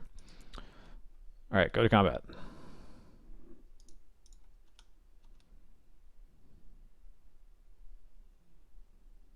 Cool.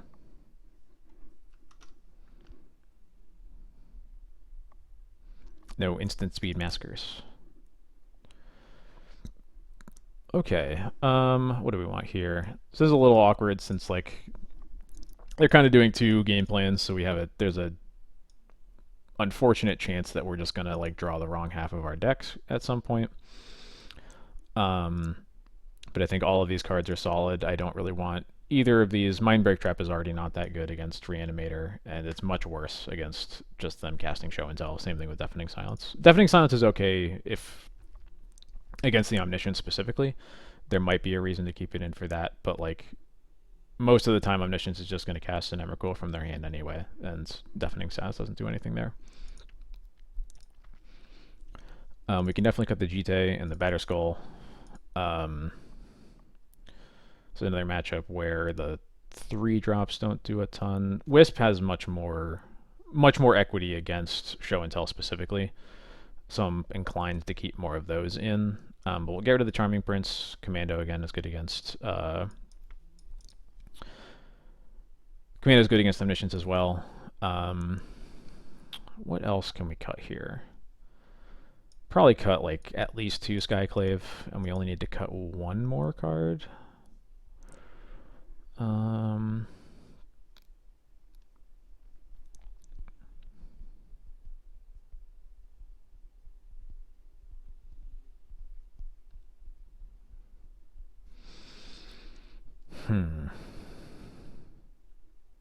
guess just the Wisp. Wisp like has its spots, but it's not like it's good against everything that they do.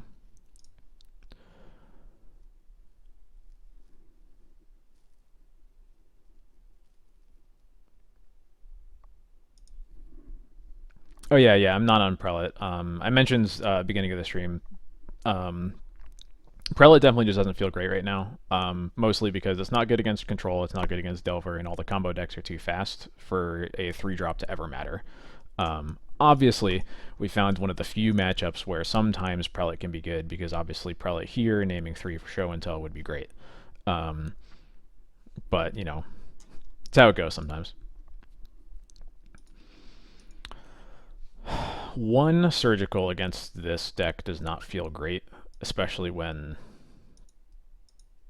everything else I have going on is just not much.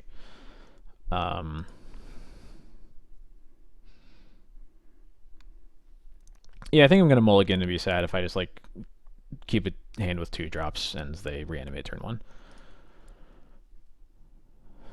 Like I said, I think we keep this off the Solitude at least. And I think we're going to bottom the Field of Ruin, I think. We need the second Spirit in hand as a card to pitch the Solitude.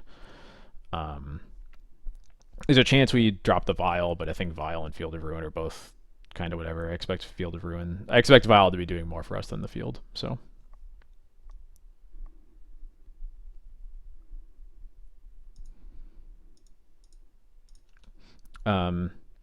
Yeah, I do usually cut Timeless Dragon against Reanimator, like normal Reanimator, because you just never have the time to actually cycle it. I chose to keep it here because it might still be worth cutting, honestly. It's not like it doesn't really much against. It's not like it does much against the Show and Tell plan. I just think it's more likely that you'll have the time to cycle it against whatever this deck is doing than, you know, traditional black-red Reanimator. Vial.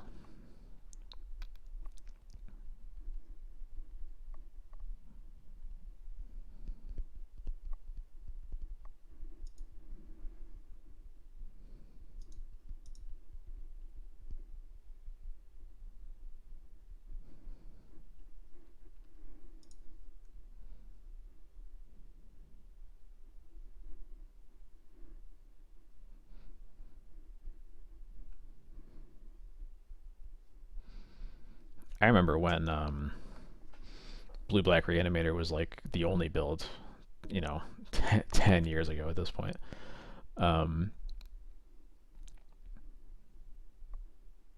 There's actually a famous one of Bertoncini's cheater clips. Involves I think it's he has a Jin-Gitaxias in play playing blue black reanimator, and he draws 8 off of Jin-Gitaxias instead of 7.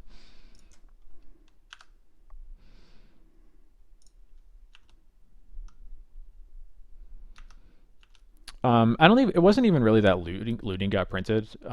It's weird. Black red. All the cards for black red existed for like multiple years before anybody really put all the pieces together. Um, yeah, not really sure why it happened that way, but that is how it worked. Yeah, Lunel. That's the exact one of the exact reasons that I cut the second dragon for the 33rd land in this deck. I just put a plains in place, and I feel like those hands where you really wish that, dragon was a plains happened a lot less. There's a chance this spirit gets countered, but I think we just got to put it in play rather than waiting for next turn.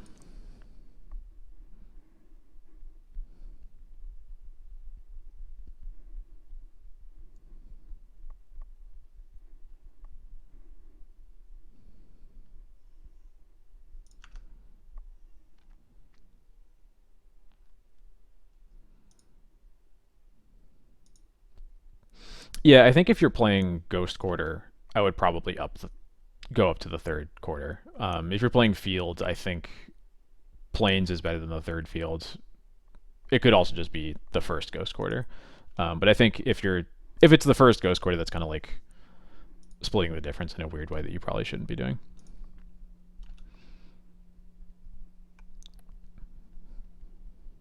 Oh, people always just want to be brainstorming, even in the worst decks you've ever seen.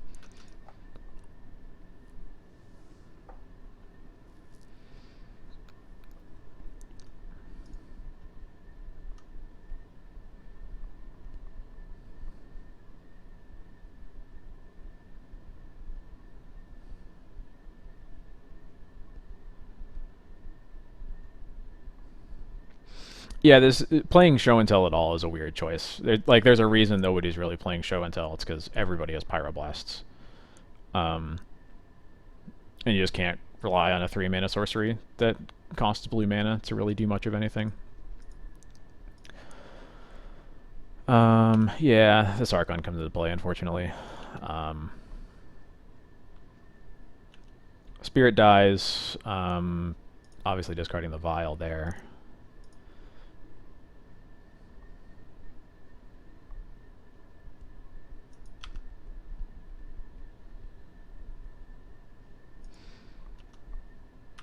Take up to 2. We have Wasteland.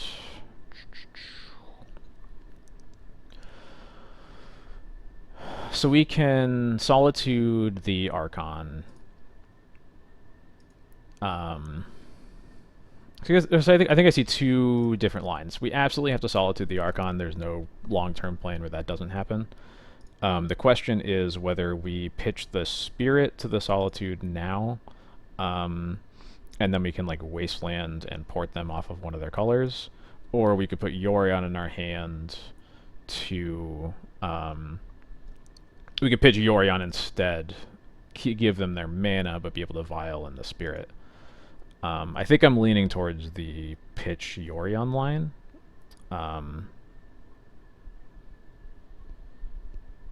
Because I think Spirit in play, or being able to put Spirit into play, is probably going to be much more valuable than like maybe having the Yorion later. And as much as I would like to pressure their mana, I just don't think it's realistic. We'll do it off of Wasteland. Pitch Yorion.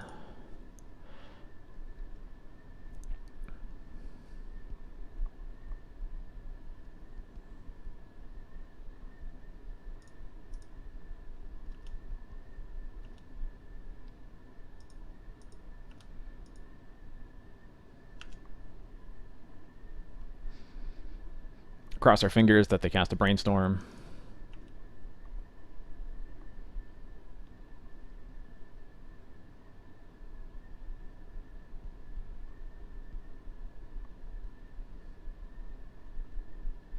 That's not even remotely a Brainstorm, but at least it won't do anything.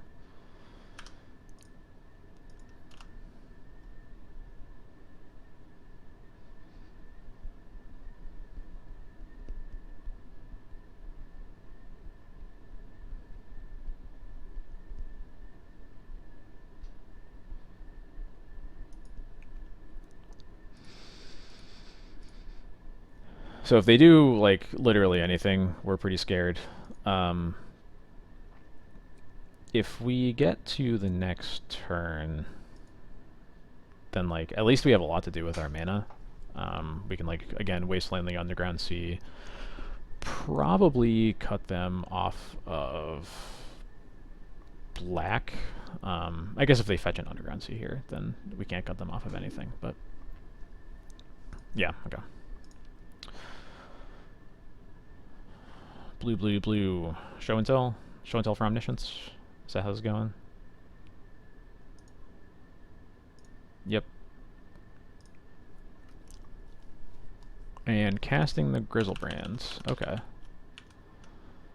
Well, that we can kind of deal with.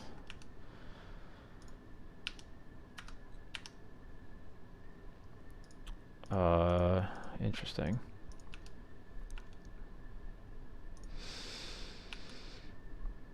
So we can deal with Grizzlebrands and they can't cantrip, but it does not take much for this to turn into a mess, so we'll see what happens.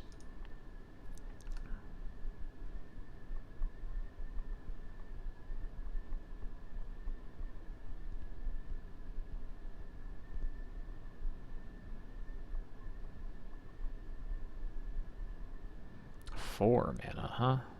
What is that? Never heard of a spell costing 4 mana. Also, you can cast it for free, so I don't know what's going on. Odawara, that makes sense.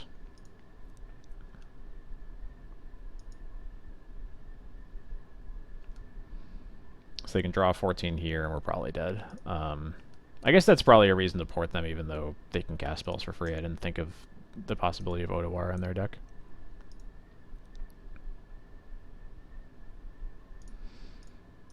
Yeah, yeah.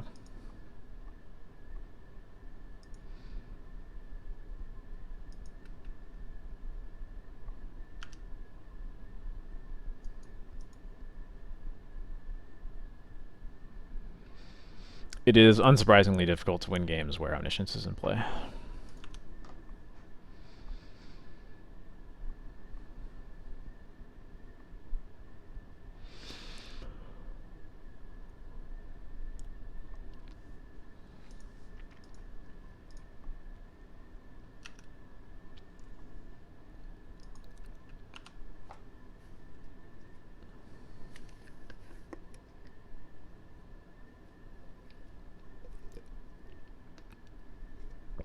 And there's the Emrakul. We're out of here.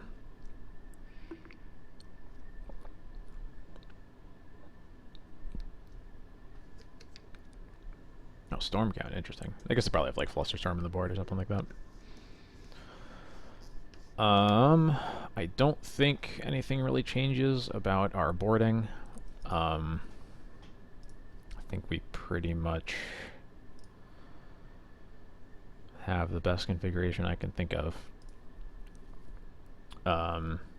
That Odawara is one of their ways to deal with permanence. Makes me feel even better about keeping Mom out of the deck. Yeah, I think we're good.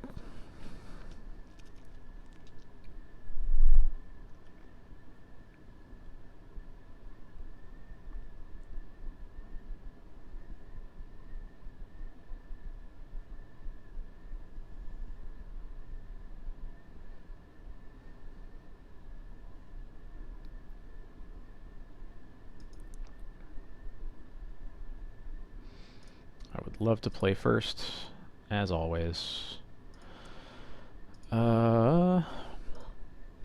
This hand isn't bad. I like Thalia as a 2-drop. Surgical protects me from their fast. Reanimator draws. Recruiter will undoubtedly get us some good stuff. I think it stands fine.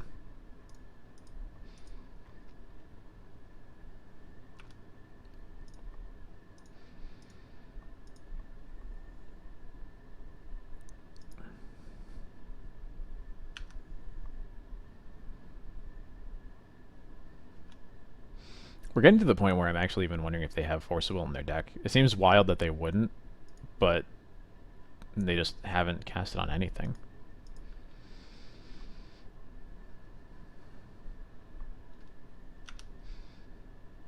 It's just hard to imagine a blue Grizzlebrand deck not having it.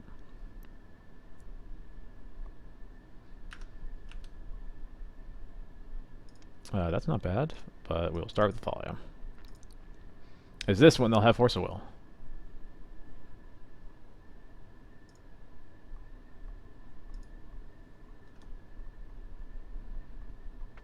They're going to have a Brainstorm at least, looks like.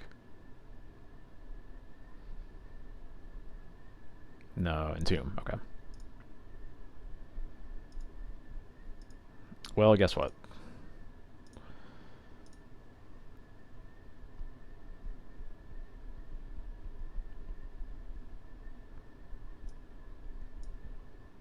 Feed the Swarm, huh? Alright, let's see. So they only have 2 Grizzlebrands, they have 2 Emrakuls, 2 Archons, they have 1 Odawara. They have, like, so many 3-ofs. This is absurd.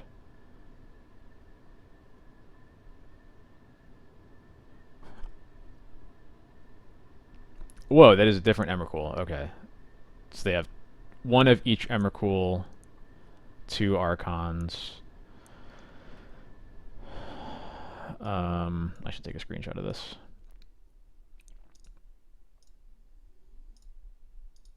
Hello? There we go.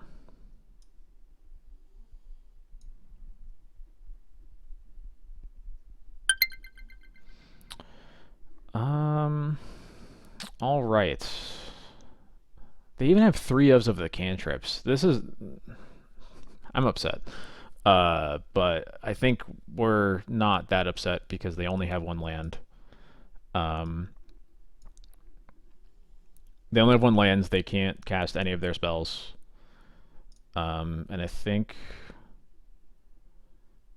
Yeah, they have both Show and Tell and a reanimation spell in their hand, so I think Stoneforge is probably just going to get Cauldron to kill them fast, and Recruiter is probably going to get Containment Priest, since it's the one card we have that deals with both ways to put stuff into play.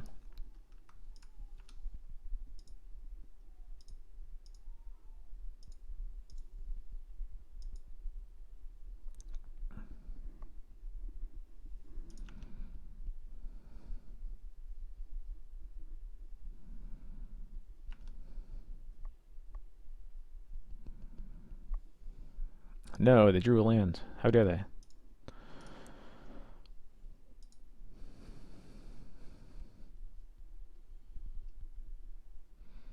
I assume they're going to Ponder here. Yeah. They could have, like, Needled Vial, but that seems pretty bold.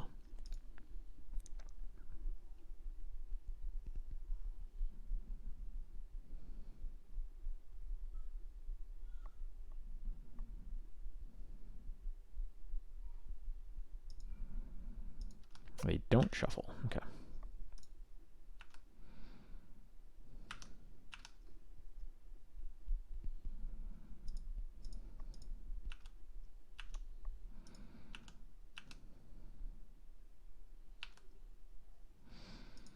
Yep, so this Recruiter is going to get Containment Priest.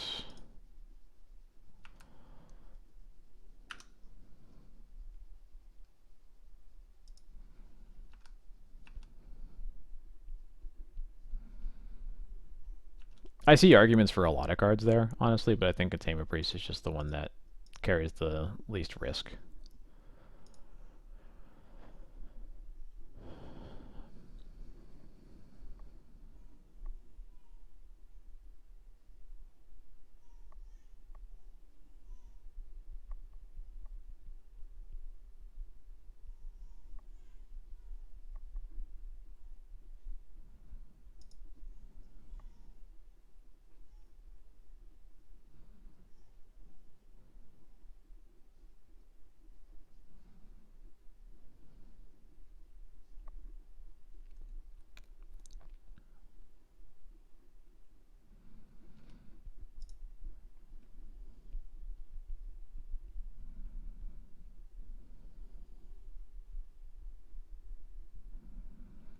Feed the Swarm on Thalia makes sense.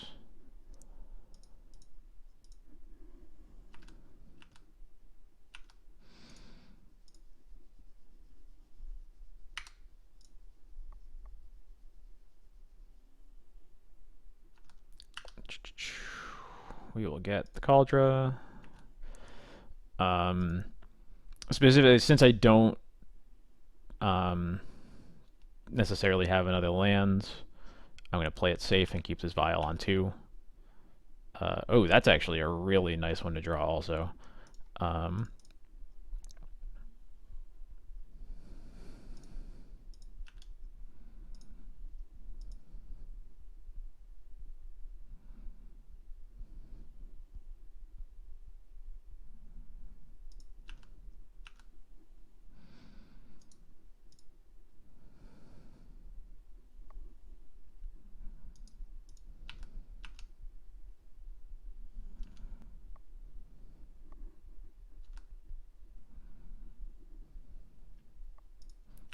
Commando potentially can keep us safe from an Omniscience, but it only really works if they don't. If they have Omniscience into Emrakul, then Commando doesn't do anything since we don't have a card that like puts a trigger onto the stack. Thankfully, with the contents of their hand that we know that that's not a concern. Presumably, this Needle is about to name Vial, so I am going to activate Vial. Both of my creatures are lethal, so I might as well just show them the card that I know, especially because it's the one that is better against them.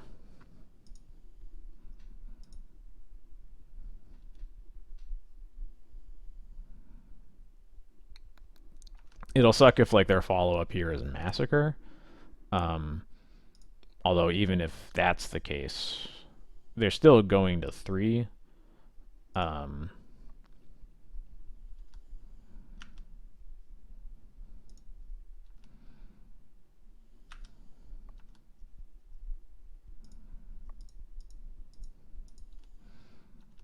Let's see what happens. I think they're just going to be dead here, though. They could have some removal spell. I'm not sure what. Oh, they could have Brazen Borrower, actually. That's one thing they could have. So they could have Brazen Borrower on the Germ token.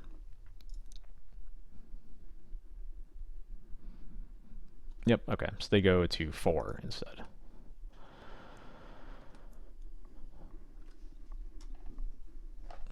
Still not too bad, though. We'll just keep Commando up for anything that might happen. We still know 3 of the 5 cards in their hands, all of which are enablers, none of which are payoffs.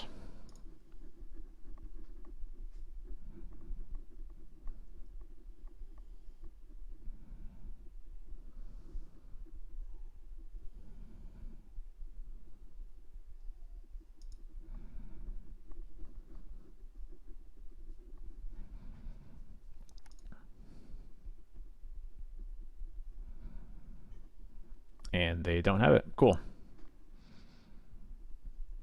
Yeah, if they need payoff and answer, I think the only thing that they could do, I think, is if they have Show and Tell into Omniscience into Emrakul exactly, they don't need the answer for the Containment Priest. Actually, no, that doesn't even work because I can put the Stoneforge in to put a trigger onto the stack, flash in the Commando, kill the Omniscience before they even cast Emrakul. So yeah, I think we had almost totally locked there. Yeah. I am going to run to the bathroom real quick before I start this last one. I will be right back.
I'm back.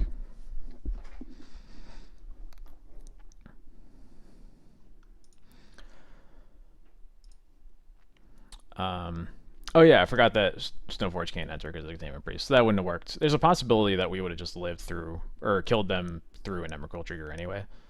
Through the Annihilator, that is. I think it's pretty likely, actually.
Huh. It's the first time I've seen matchmaking failed since the change where you have to. There's no like accept match button.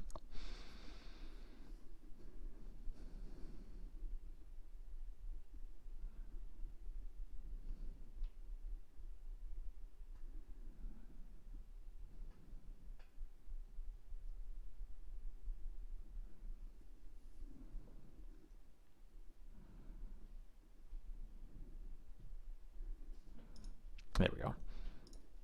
Yeah, the win trading change. It's funny how simple of a change it is to like almost completely eliminate win trading. Certainly happy about it. Doesn't really bother me at all. This hand seems fine. I vaguely remember this person maybe playing Chain of Smog combo, but I don't know for sure. Well, we'll see. This hand is pretty solid against a lot of different things, so.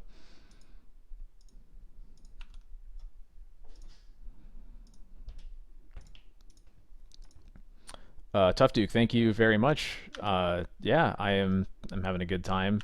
I know a lot of people have been asking for Death and Taxes content for a while now, and I'm happy to provide. Having a good time. Most please control-y things.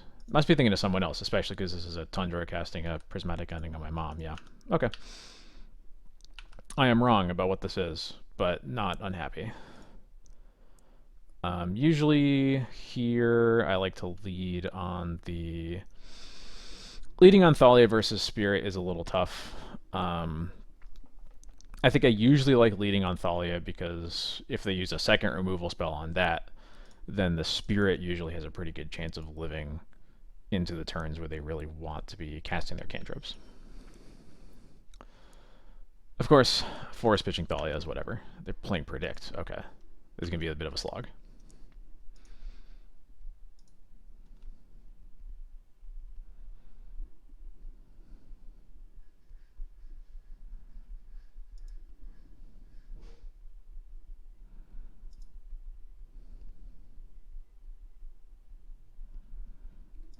Yeah, him to Thalia, yeah.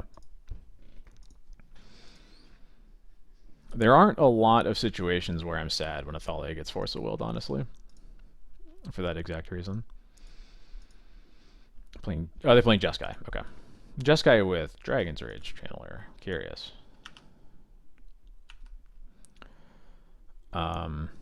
Did not expect that. Yeah, we'll definitely play Spirit here.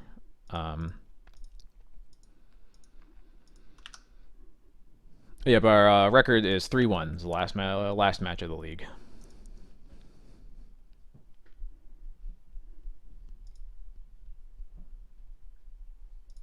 Ooh, founding the third path. Okay, this is the like thing that people keep comparing to Snapcaster Mage. Yeah, sure. If you say so.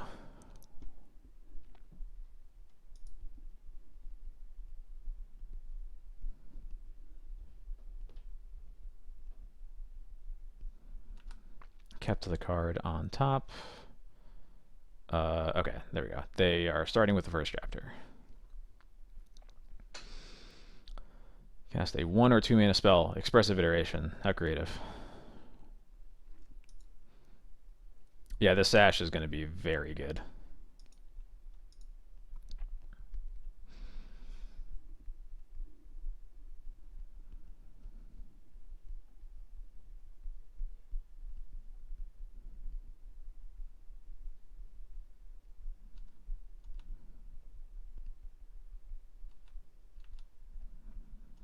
I would like to draw another white source here. No, that's not even remotely a white source.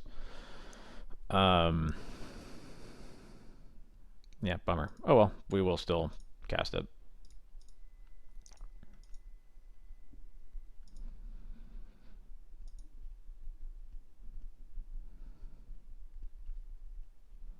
Another force. All right, force pitching the brainstorm that they can't really cast here anyway. They put a ponder in the yard. Yeah, we'll pass. We're gonna tap their.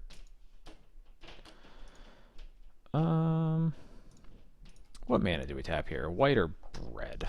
They're gonna have to fetch a non-basic to cast it either way. I think I am. Let me see. So this is this. Okay, so it doesn't cast it for them. They're probably gonna use this. Oh, we're still on chapter 1, so I don't have to worry about this right now. Prismatic Ending makes me think they're not a Bolt deck, so I'll just keep them off of casting more Prismatic Endings, I guess.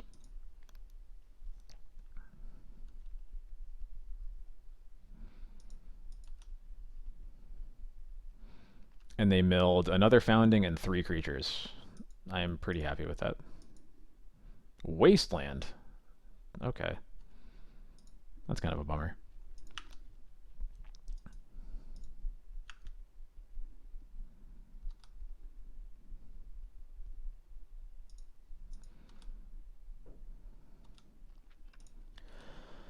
All right. So again, I am almost certain this is going to try to cast an expressive iteration. For that reason, this turn I'm going to tap their Volcanic Island so that this Tarn has to fetch another red source for them to do that.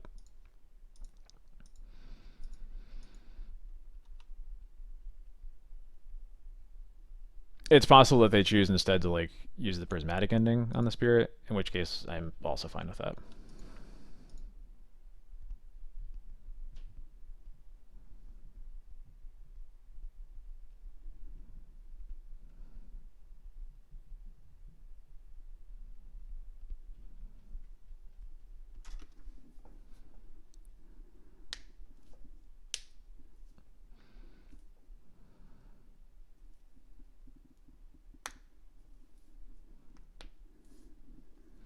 Oh, they didn't crack their fetch. Uh-oh. Well, that sucks for them. Uh-oh.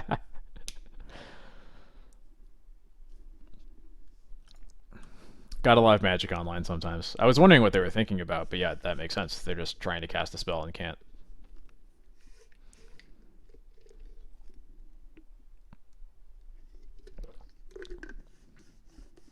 Well, it's not a mistake you make twice, probably.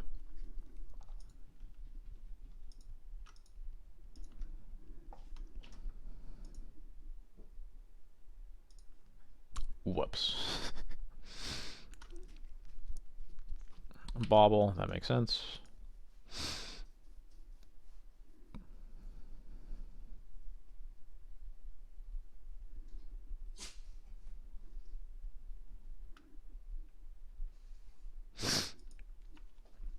Yeah. I think that's the kind of thing that, like, you know, I like playing Magic Online. It's better than not playing any Magic, but like it's the kind of thing that just doesn't happen when you're playing Magic in paper because, you know, you aren't beholden to this very strict engine. So it feels kind of bad when like that happens when there's not really any reason for it, but you know, nothing to do but take the W, I guess. Timeless Dragon here is pretty nice because we really want to get more lands in play, and this 4/4 is going to be really good against that Dragon's Rage Channeler.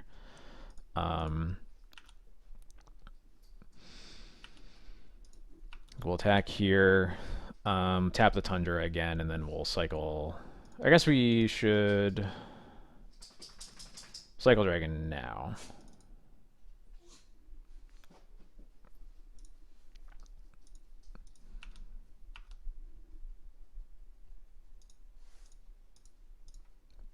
Gonna pressure their white sources still.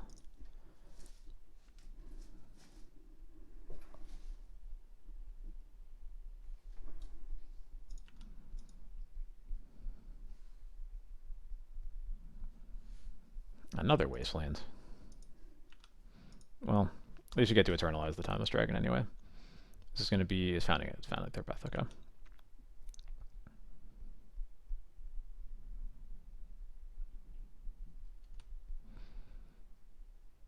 They bend a volcanic. There's a chance that'll matter. Probably not, but all right. They're milling another 4.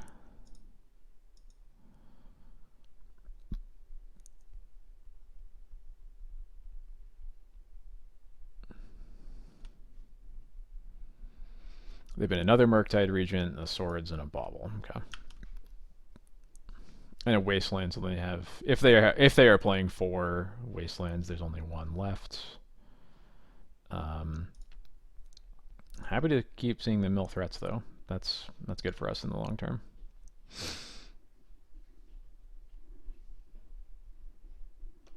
So what is this going to cast? This probably has to be Expressive Iteration, right? It could be Swords of Plowshares, I guess.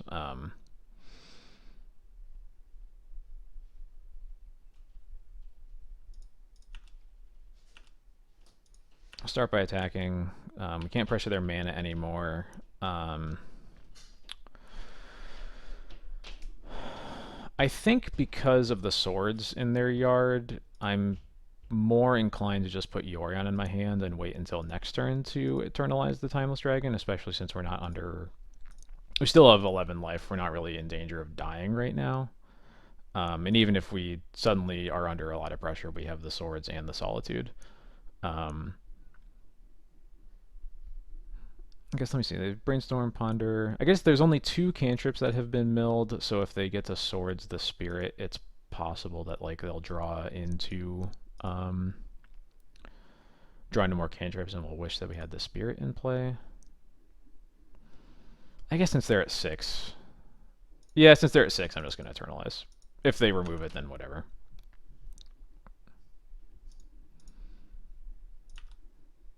Yeah, I am close to just winning. I think I was thinking too much about the long term, when the long term probably is not going to matter.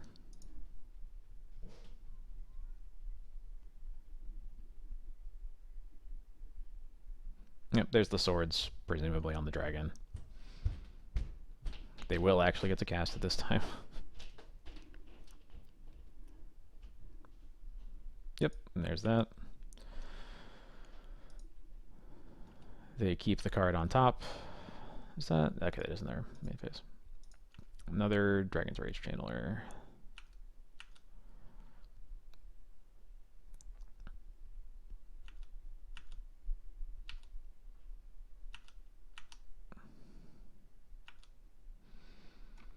Darn. I was hoping for a lands so that we could just slam the Solitude. But Recruiter into Swords is not that bad either.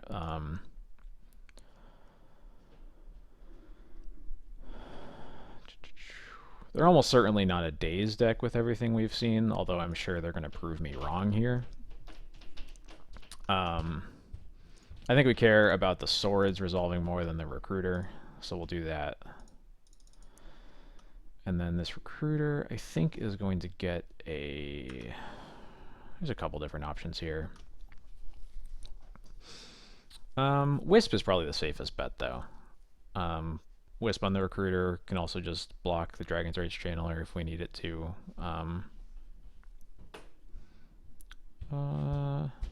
Yeah, I like Wisp.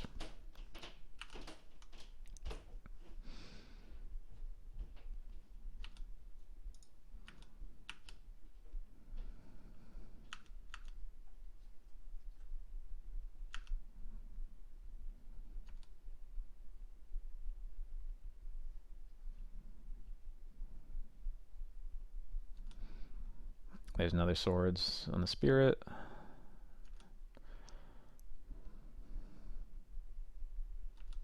Finally unlocking the ponder that's probably been in their hand for forever.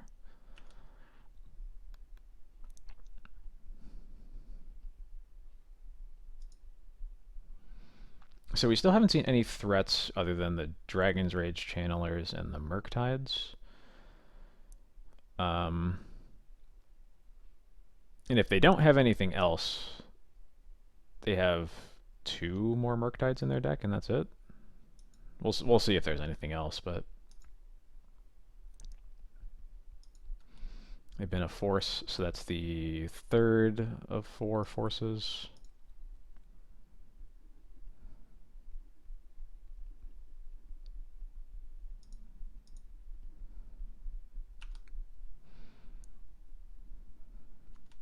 They sure do like drawing cards. They will continue to draw cards.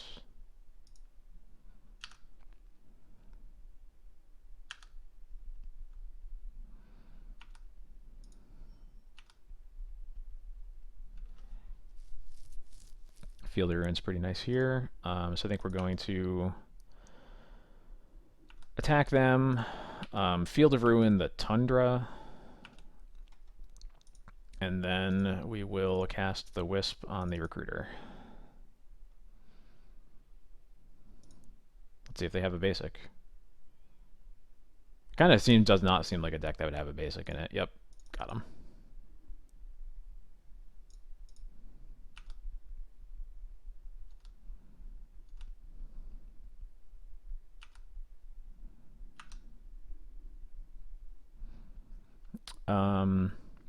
If this was against Delver, I would just get another Solitude. I might get a Skyclave just to be safe, because I don't know entirely what's in their deck.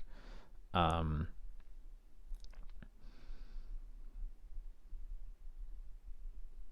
I probably should just get a Solitude. Yeah, I'll get a Solitude.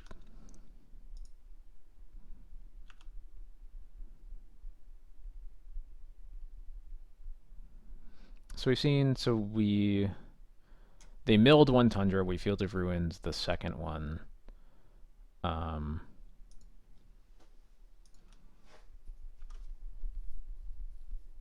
Presumably they have at least 1 more white source.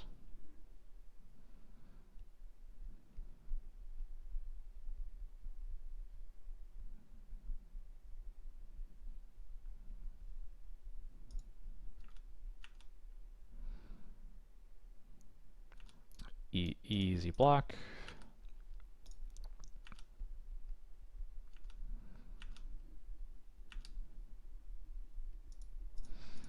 All right.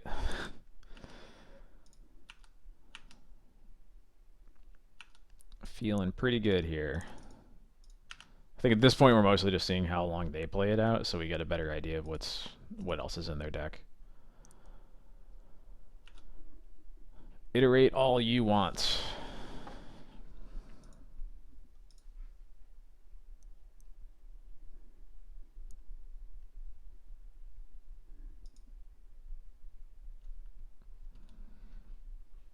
They exiled Prismatic Ending. That's fine.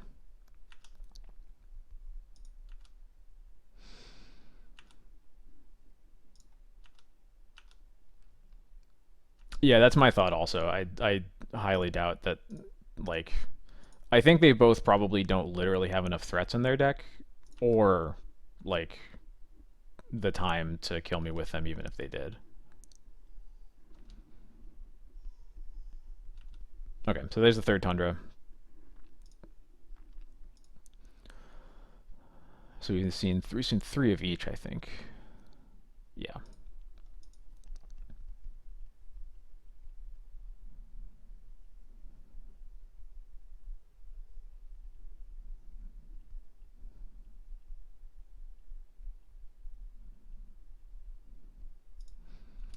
Murktide 1.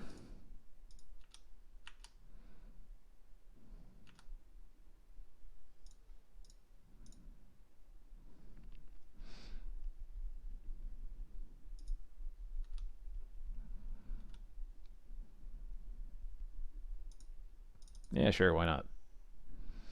Yeah, I think the first saga milling 3 creatures I think was a huge deal.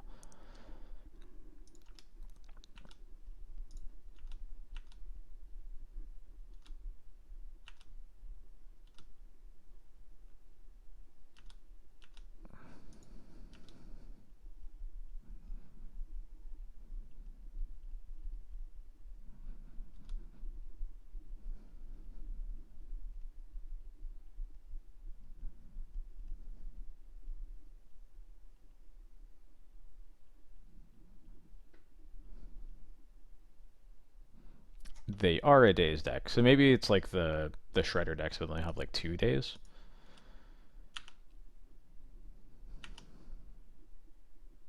Nice.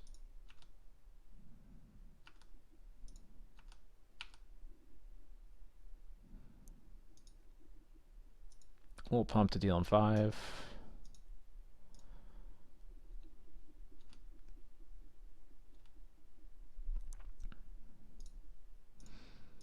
Take away their white mana again.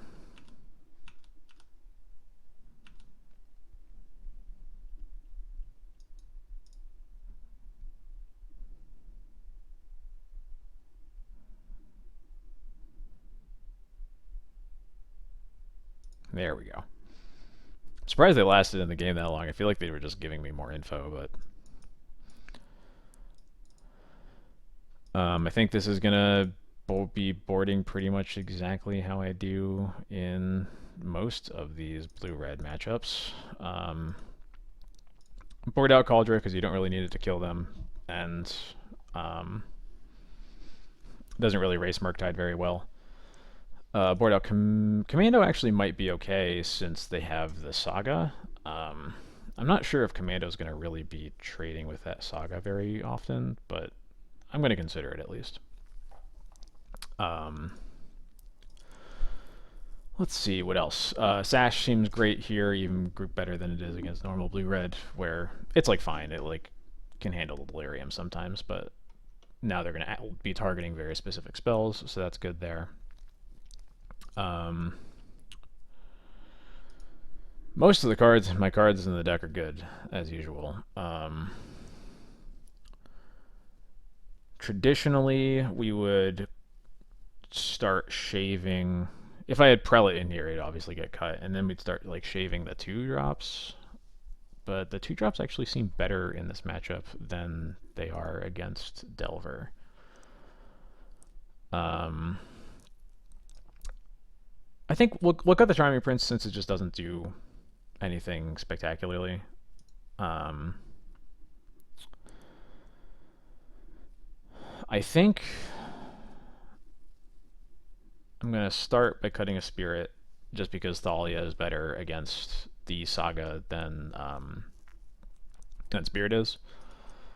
Making that Saga cost 3 mana is like quite good. Actually, it costs 5 mana basically because they can't cast the spell for free. And then I think I'm actually going to cut a Skyclave because, well, let me think. The logic behind cutting a Skyclave is I only really saw Dragon's Rage Channeler and the Saga as targets for it. Maybe if by that line, it's actually better to cut the Commando because, again, I just don't think it's likely that I'm going to be using the Commando against the Saga. Yeah, we'll go with this.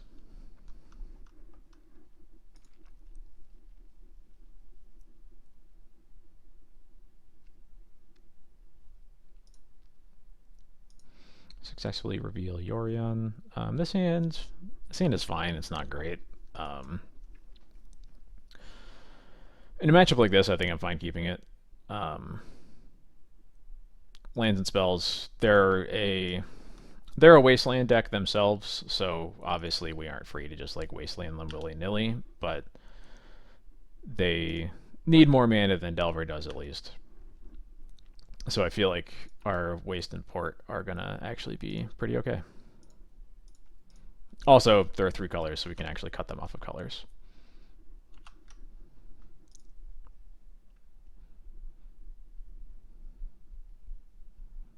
2 channelers. That's a little scary. Is this going to be an ending on the vial too? Oh, jeez.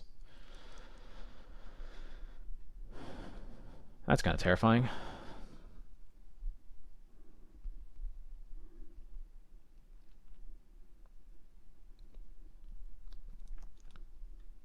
Alright, so they're creature or artifact or enchantment away. Ooh, draw 2 drop. Sweet.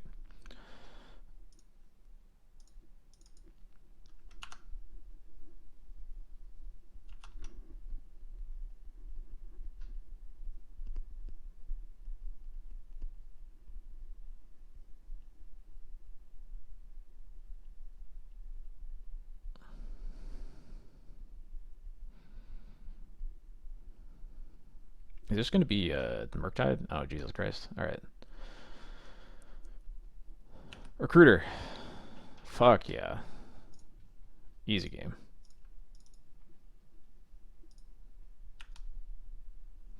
I'm pretty happy just slamming the Solitude here. While it can't be forced, this Mom isn't super valuable, given that it's, you know, turn 4 or whatever, and just longer this game goes, the happier I am. So just get the dragon out of the way. I think I'm going to keep Thalia back as a blocker on these. There's a chance, like, they can get Delirium here, but it's not super likely with the Thalia. And I think I'd rather just not give them an opening to attack. Yeah.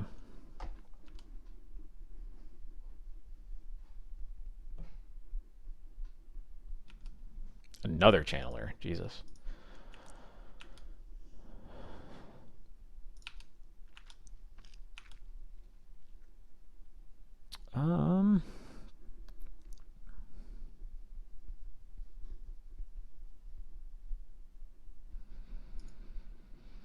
I don't want to wasteland them while they still have the fetch, so I think I'm just going to play Port and Skyclave, one of the channelers. And now with the channeler here as a blocker, I'm happy. Or with the Skyclave here as a blocker, I'm happy to attack with the Thalia.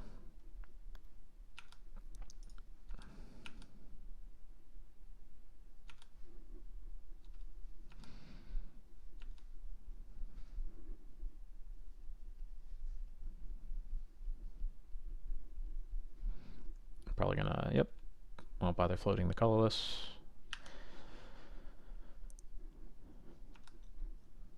We did not see Sanctuary game 1. They got to 8 cards in their library and we never saw Sanctuary, so. This Field of Ruin's pretty hot though.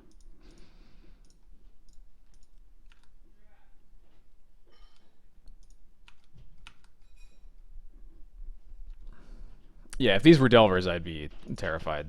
And it's a, you know, a big reason that basically happy to see any blue-red matchup that doesn't have Delver in it. You know, those matchups just all feel quite good.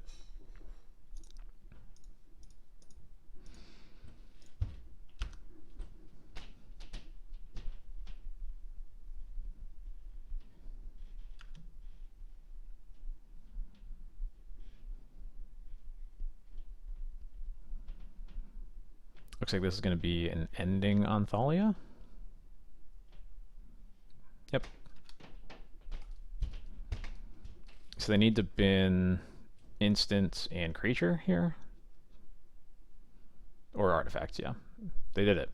I'm proud of them. Alright. Now we're under a clock. Let's see what we got. Spirit. Spirit's pretty good.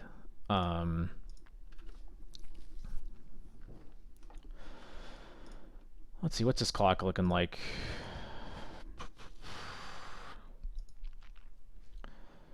I think I might have to... I think I have to put Yorion in my hand this turn. So that I can stabilize against these, because my hand doesn't really give me the ability to do that otherwise. The question is whether I'm casting the Spirit or the Mom. I think I'm leaning towards the Mom, because that...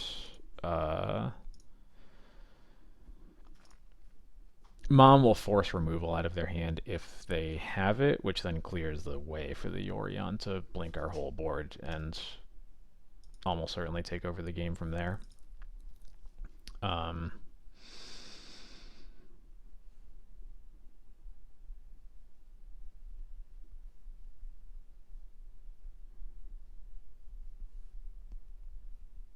yeah. Yeah, we'll play Mom.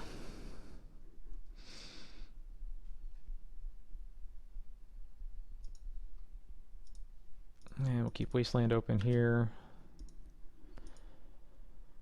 Not blocking, obviously, so...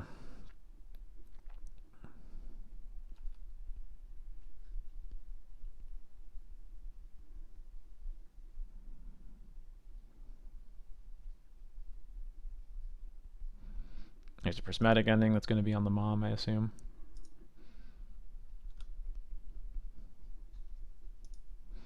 So that's 3 endings and 1 swords that's been used. They've been a Teferi. Okay. We did not see that in the first game.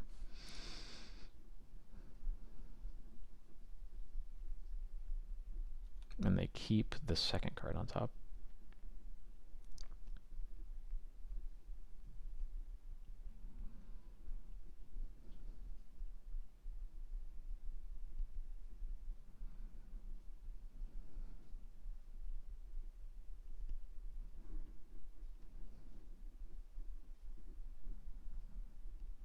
There's Murktiding here? Oh, that's so good for me, actually.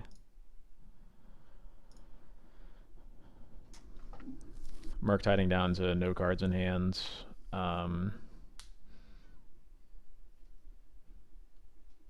Confused why they aren't attacking first, but maybe they're preserving Delirium without sacrificing the stats. Interesting. Okay, that makes me think that the top card of their deck might be the top card of the deck might be the Saga. That might be why they kept this prismatic ending. Or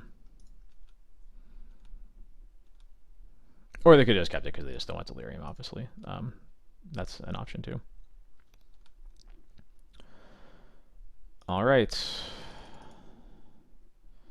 Away we go. Give them a 1/1.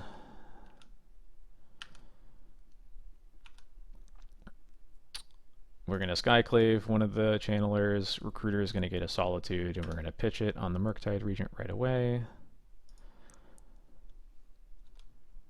We're going to pitch the... Which one do we pitch, actually? I think I'm going to pitch the Spirit, because this Thalia is actually going to be really good after we, like, Wasteland and port them. Yeah.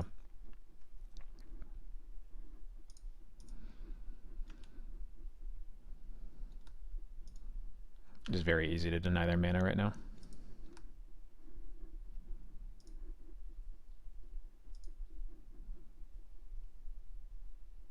Predict, okay. That was the card they kept on top. So that makes some sense. They just wanted to have literally any follow-up. They had to bin Iteration, though. That's pretty good for us. Are they going to waste our waste? Yeah, that's fine.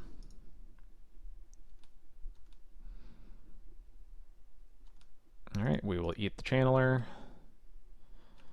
Things are looking pretty good. Batterskull's not going to do anything, but that's okay.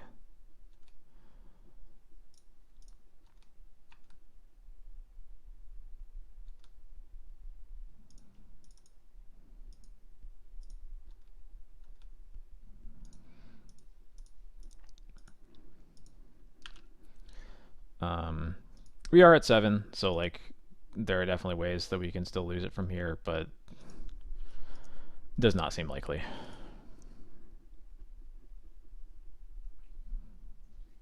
Shuffle and just get a land. I'm happy about that. What do we get here? Sword Supply Shares. Okay, yeah, we're good. I think we got this one.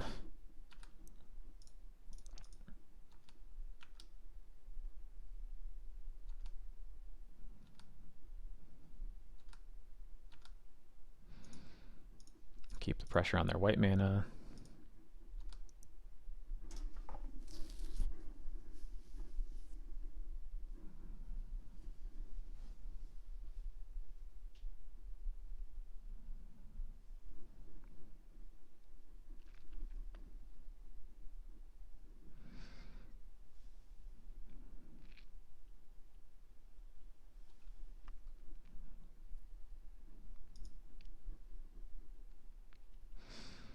Casting a white spell. Swords on the Yorion. That is okay.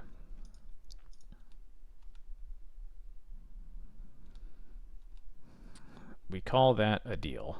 Oh, super deal.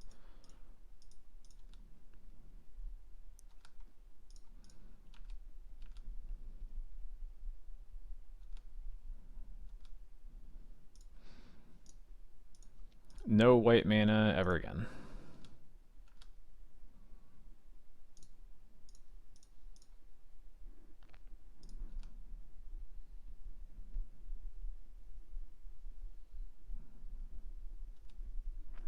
You can absolutely pay a mana for your Mishra's Bauble.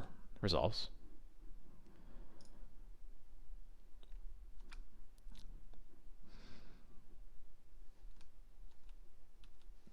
Yeah, this is... I guess unless they have a red removal spell, then they are just dead. Yep, okay, cool. We did it. I thought about sending the recruiter, but it didn't ever really change the clock. And I don't know, there's a chance there's like a, 0.0001% chance or whatever that like they somehow stabilize or whatever, and we need to have the recruiter in play to get some value. It's not very likely, but anyway, yeah, there we go. 4-1 on our very first stream. Since some of those matches took a little long, I am going to call it here. Thank you, everybody who showed up. Had a great time. Please feel free to message me on Twitter at Akaleth if you have any feedback, anything that you feel like was missing from this stream that you would like to see. For those, obviously, everybody here caught it, but there will be a VOD going up on YouTube tonight that will at least have the whole stream for anybody who wasn't able to see it. If you want to catch me again, I will be doing this every Thursday night at 8 p.m. Eastern. We will just keep playing leagues and, probably make small tweaks to the deck here and there, and I'll just make sure to talk to you guys about, the decisions I'm making, things that I'm seeing in the meta that I feel like I'm trying to adjust to, things like that. Yeah, so thank you everybody for showing up, and hope to see you all next week.